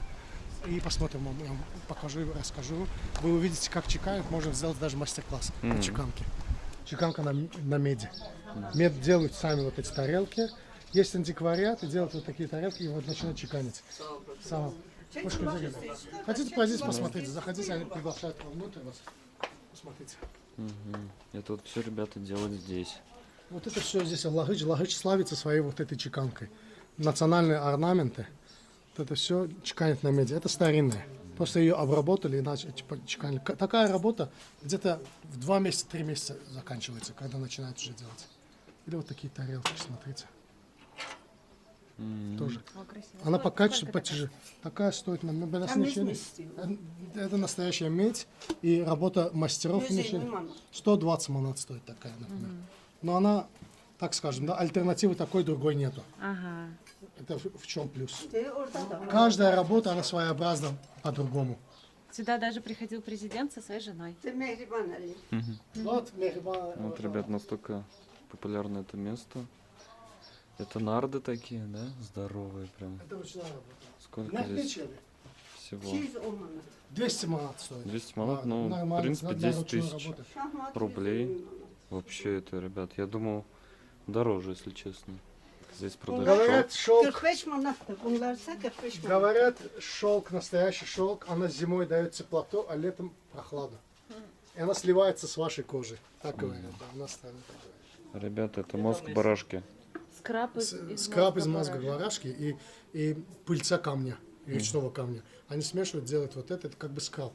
Вот, когда купаетесь, вы можете обтираться, и вот вся вот лишняя вот эта пора открывает вот эту часть. И может здесь раз использоваться. Мы пришли в еще одну лавку, здесь мастерская, все из дерева.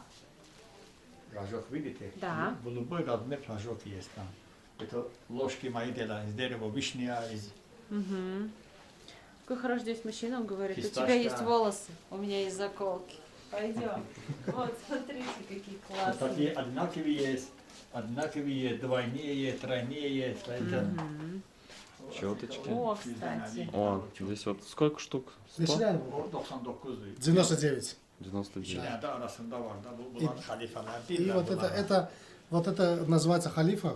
Между четким делится на 3 части. Да. Здесь 33. Вот, у нас когда после намаза или когда молятся, начинают по одному считать. 33 одно слово говорят. Например, Субханаллах, Альхамдулилля, Аллаху Акбар.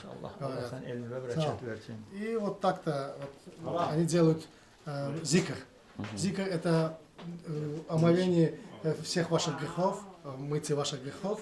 И если вы желаете чего-то, чтобы ваши желания были исполнены, вы делаете зикр. И даже говорят в нашей религии, не только в нашей религии, в вашей религии тоже это есть. Если вы часто вот это говорите, вот эти слова, и каждый свои слова делает, у вас но уже, если вы попадете в рай, у вас во дворе уже растут на каждой четке одно дерево. Так говорят. Очень мне нравится эта деревня, колоритная. Все дают попробовать, поснимать, везде рады нас видеть. Красота и дешево. Вот И один говорят по-русски. стаканчик специй, 1 манат, 50 рублей. Мы уже набрали всего. Ой, это что такое? Это нам надо. Это чай, да, похоже? И смотрите, вот эти ковры, я хотела купить ковер, потом выяснилось, что они с традиционным рисунком, их просто так нельзя вывозить, что нужно оформлять паспорт на них, музей ковров. Я не знаю, это вот про эти была речь или чуть про другие, но имеется в виду вот с орнаментом не все так просто, могут не выпустить с ним, поэтому, к сожалению, придется взять носки. Посмотрите, что мы едим. Мне дали, я съела. Потом думаю, что это такое? Вкусное. Зелененькое. Это весенний фрукт. Просто сейчас она поздно созрела здесь. Она пока еще крепкая. Летом она уже бывает такая водянистая. Слива. Это алча называется, зеленая алча. У нас в Азербайджане любят ее, знаете, как кушать? Делают мятку, моют мятку и солят. С солью. Очень вкусно. Вкусно. Как в Таиланде, фрукты с солью. Мы сейчас узнали, вот этот ковер, который я показывала, его можно вывозить без паспорта. А нельзя немножко другие, да, которые... Старинные, большие, килимы называются. Они, да, их не разрешается оттуда. Понятно. Возить обязательно нужно взять паспорт в центре музея Хабров. Поняла. Вот, ребят, смотрите, какие здесь интересные четки продаются. Хороший выбор, много разных. Здесь, потому что я видел, местные ходят прям с четками. Видите, вот удобно, можно ими перебирать. Удобно, чтобы вести счет. Ребята, вот посмотрите, как выглядит эта деревня. Действительно уникальное место. Сколько мы уже катаемся по Азербайджану, да и вообще по другим местам. И таких деревень мы еще не видели. Красиво выложена дорога. Мастерскую, одна из лучших старых мастерских. Ага, идем в старую мастерскую. Вот, ребят, смотрите, мы подошли к мастерской. Ей более 350 лет.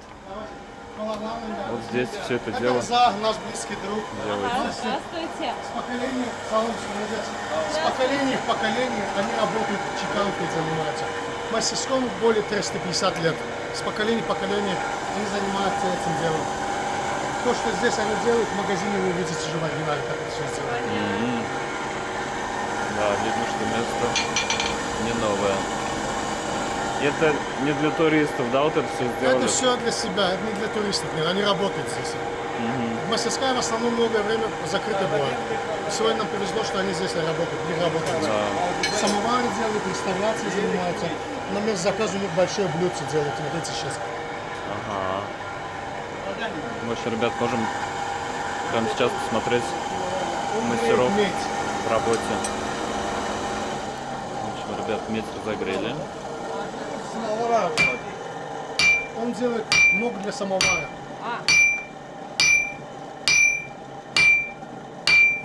Это тебе не канал на ютубе. Она маленькая просто металл. Он ее расширяет, чтобы мне больше было. Мне кажется, после одного дня работы нужен отпуск 2 недели. А можно я попробую? Давайте. Можно. Да. Коля, подержи, пожалуйста. Давайте. Мне полегче молоточек. О. По очереди. Один раз вы. Просто бить в центр, хорошо? Очень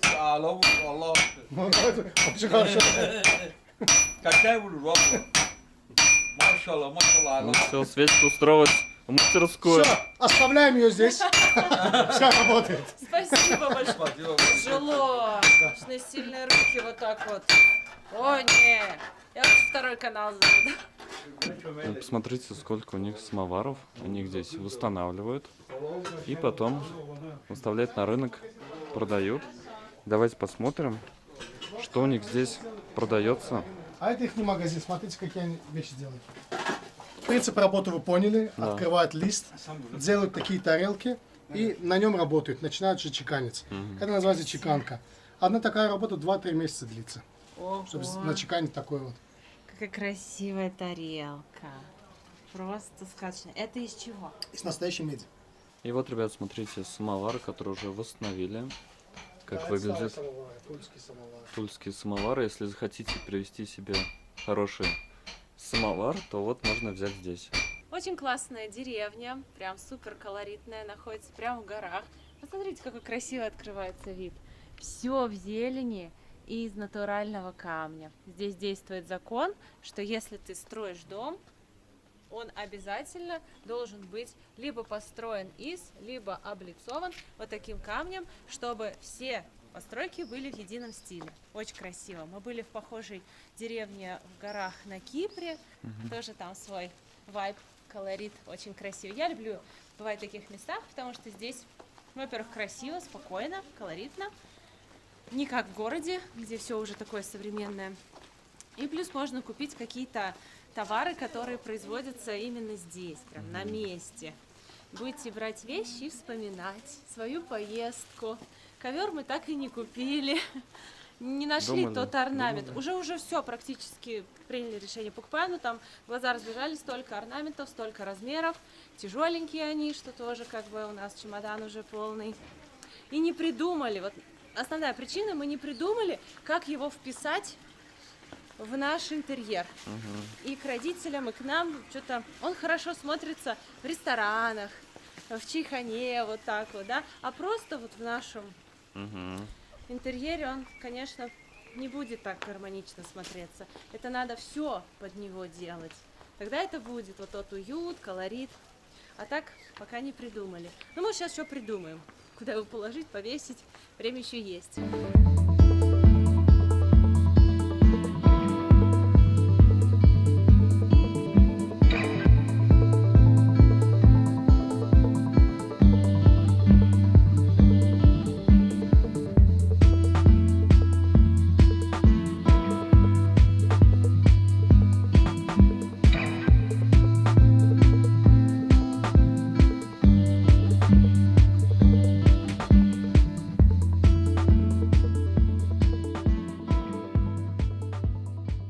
Ребята, мы сейчас на самой вершине горы.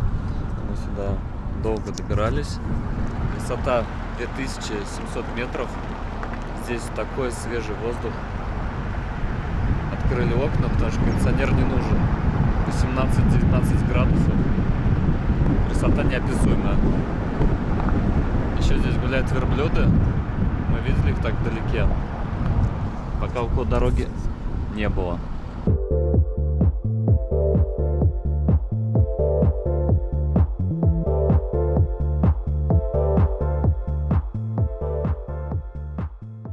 Я сейчас стою, пожалуй, в одном из самых красивых мест за всю нашу историю путешествий. Мы ехали по горам и увидели вот такое поле маков. Вообще там внизу они уже отцвели, они весной цвели. Но так как здесь холодно, 16 градусов, по сути здесь еще весна. И посмотрите, вот эта огромная поляна, все в маках. Какая красота! И еще им цвести, цвести, закрытых много.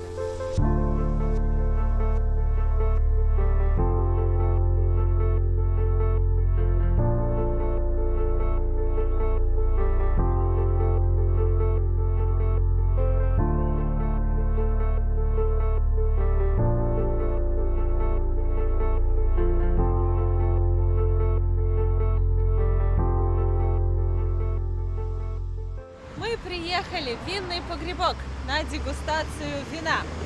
Хотим посмотреть, какое здесь вино, и попробовать. Вы отправляйтесь вместе с нами. Винодельня еще с советских времен. Называется абгора. Это абгора напиток, который берется с винограда. Это не спиртовый напиток, а просто такой, который набродилось, как уксус, между уксусом и вином. Она очень такая полезная, ее тоже пьют. А сама вот эта винодельня, она была реставрирована в 2012 году. И вот по сей день это одна из самых таких пафосных мест, ресторанов и винзаводов нашего города. Тут выпускаются французские сорта, растет французская лоза, 6 видов вин, 3 красные, 2 белые и розовые, сухие вина. Зайдемте, ознакомимся. Это просто сказка. Вау, как красиво. Как будто мы где-то во Флоренции. Ирина, если смотришь, привет. Наша подруга из Флоренции. Как будто в Тоскане. Посмотрите, какие красивые виноградники. Классно. Здесь еще такой пруд, все зеленое. Ну здесь прям вот надо пить вино. Все располагает. Я недавно узнал, что, смотрите, вот огород, вот Ага. виноградное поле. Да. Там розы, видите? Да. И по всем вот этим огородам винным есть розы. Я вижу, да. Если вдруг есть болезнь, роза первая показывает, что в этом поле есть болезнь. А, не Да. просто Да, не так. просто так посажено, поэтому. Белая, розовая, красная. И белое, розовое, и красное. Все, что есть. Долгожданный момент всей экскурсии. Смысл поездки. Нет, смысл были альпаки. А. Это приятное дополнение, вишенка на торте. М, Колян просто никогда не был в дегустации вин. мгм. Мы не могли его оставить без этого, уехать и не попробовать. Так, Кто первый? кто хочет? Хорошо. Давай, Александр, я пью красное, Колян, а ты бери. розовое. А Коля берет белое. Водитель за рулем. Ура! За Азербайджан, Да. за наш чудесный отдых здесь. Давайте вас сфоткаю. Давайте, Давай. спасибо.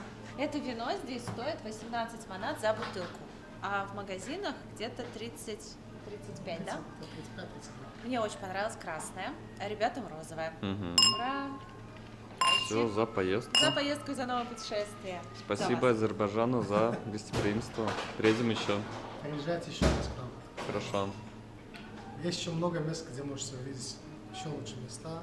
Северо-запад, север, юг. Дай Бог приезжать. Здесь на стене фотографии гостей, которые посещали эту винодельню. И это просто шок. У нас Саша есть, посмотрите, пупырчатые мурашки от того, кого мы увидели на фото. Наш любимый Садгуру был здесь. Представляете? Вот чего не ожидала. И здесь открытая кухня. Можно также посмотреть, как готовят. Также смотрите, здесь есть еще одна фотография Садгуру с альпакой и президент Азербайджана. Здесь, получается, я говорю, у нас тур, как получается... По следам президента. По следам президента, реально. Спасибо большое. Спасибо. До свидания. К сожалению, все хорошее быстро заканчивается. И сегодня у нас финальный вечер в Баку, финальный ужин. И нам посоветовал гид супер-классный ресторан Ширваншах. Это музей-ресторан, очень красивый, туда нужно бронировать. Он для нас забронировал, позвонил. Вот, Шейн, большое спасибо тебе за экскурсии, за эти 2 дня, они были невероятные. Да, спасибо большое.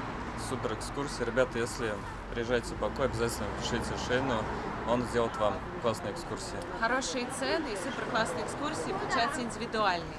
Заходим в ресторан, даже грустно уезжать. Мало дней, надо было на неделю. Как здесь красиво. Настоящая восточная сказка. Нас встречает такая девушка с роскошными волосами, как принцесса. Первый раз я в музее, ресторане. Вот меня всегда тянет и к искусству, и покушать. Здесь 2 в 1. Я в смущении. Это что, прием у короля? Какой роскошный ресторан. Я просто в шоке. Слишком шикарный. Давайте посмотрим. Но нам сказали, что здесь хорошие цены, не сильно дорого. Так, посмотрите. Холодные закуски. 2, 3, 6, 7 манат. Ну, нормально. Салаты 9, 8, 10, 13. Тоже нормально. Блюда из теста 2, 7, 8. Классно. Кутап с зеленью 2. Мне нравится. Основные блюда, вот мясо 13, 16, 12. Ну что, ребятки, время пролетело незаметно, как всегда. Я считаю, что за эти дни мы классно повеселились, посмотрели очень много. И теперь Баку и Азербайджан останется теплым, ярким воспоминанием в нашем сердце. Не зря приехали однозначно. Единственное, нужно было брать больше дней, хотя бы на 2 дня больше. Ура! Нам принесли люля. Здесь готовят, как обычно, везде, в Баку, в Азербайджане, вкусно. Нереально вкусные, или просто нам попадаются такие места, где вкусно готовят. Мы, конечно, выбираем места, чтобы там было прям идеально вкусно, чтобы и вам порекомендовать. Вот посмотрите, какие здесь люля. Очень хорошо прожаренные, прям с корочкой. Смотрите, сколько соуса дают. Вот просто принесли целую тарелку, ешь сколько хочешь.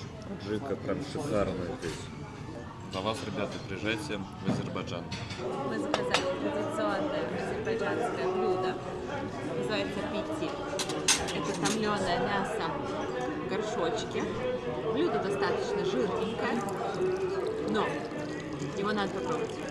Сначала сливается такой бульон, в котором томилось мясо. Наши ребята остатки размололи и отправили в тарелку. Так понимаю, это горячий холодец. Ну, то что-то такое, да. Потому что размельченное мясо отправили обратно в тарелку. Такой горячий Это жирный надо суп. хлебать. Классно. Спасибо. Как люля, вкусно было? Очень вкусно. Люля Вообще потрясающая, супер. вообще божественно.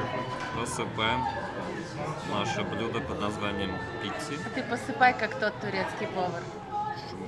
Не хочу рубашку пачкать. Так. Получается, это такой насыщенный суп, что-то типа хаша. Горячий холодец. Горячий холодец, очень насыщенный. Покажи это поближе. Здесь очень много мяса.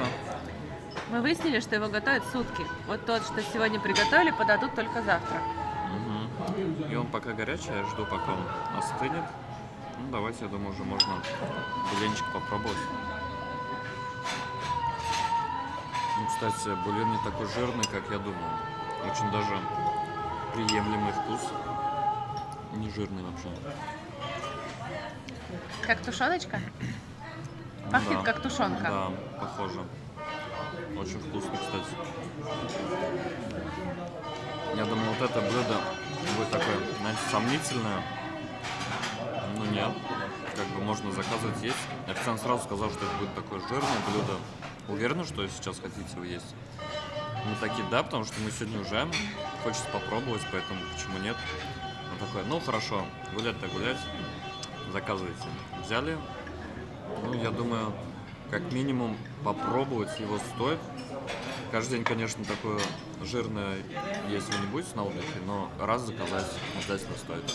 Это реально самый красивый, большой, роскошный ресторан, в котором я была.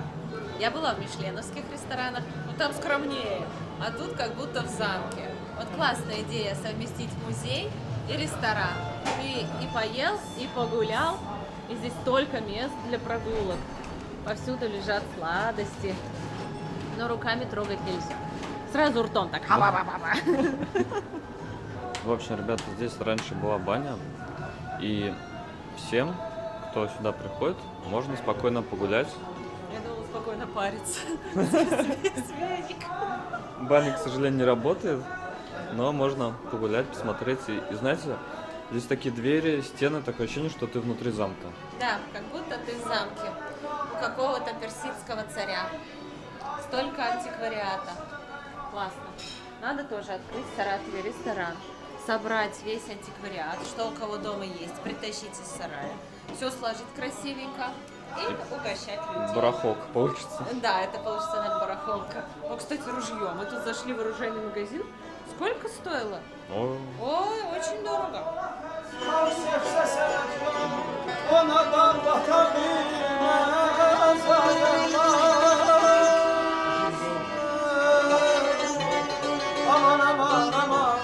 В этом ресторане живая музыка. Мужчина очень классно играет на скрипке, так душевно, красиво. Сейчас поздравляли девушку с днем рождения. Он играл мелодию с днем рождения, все хлопали, очень красивый момент. Нам принесли пахлаву. Бакинскую и шакинскую. Я просто хотела узнать, чем они отличаются.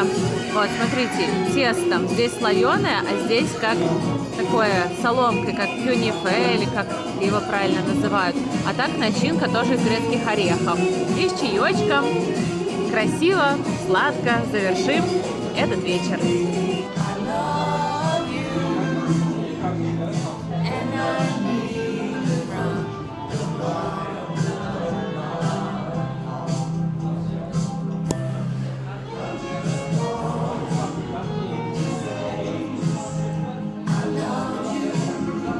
Все, вы меня не остановите.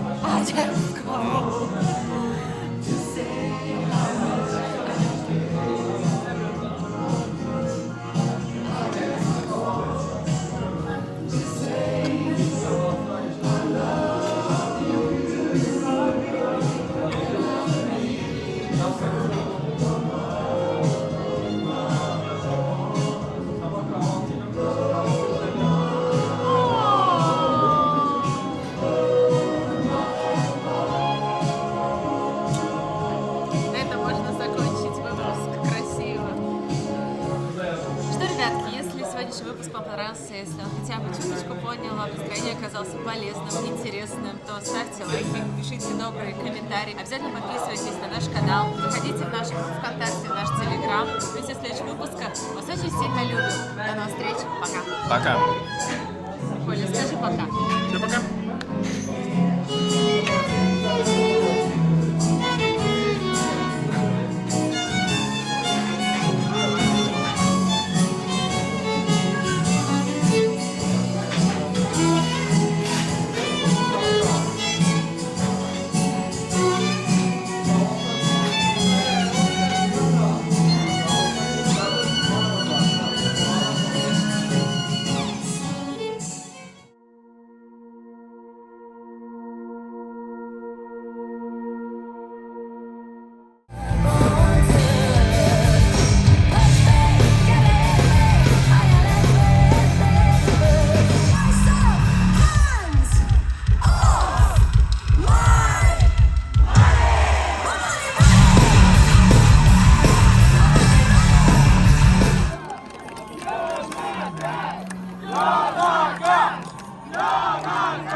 Choice was clear. Take a shot in the face of fear. Do you believe you can walk on water? Do you believe you can win this fight tonight? One of the teammates tonight. Rescue from the levels tonight. Rescue.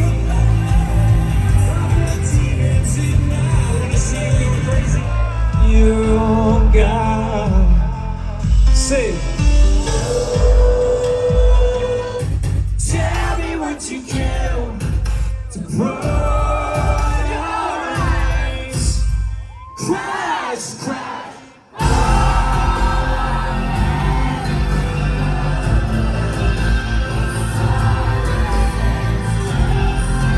To the soldier, the civilian, the body. The victor, this. It's the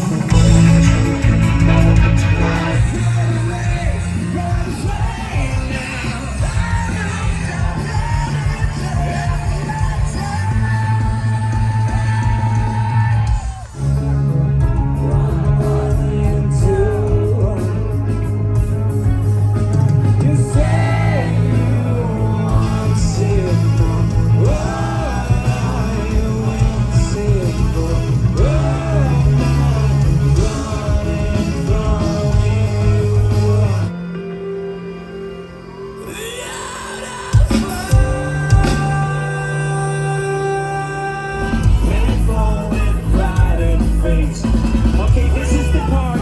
You jump, hands in the sky. Are you ready? Jump, jump, jump.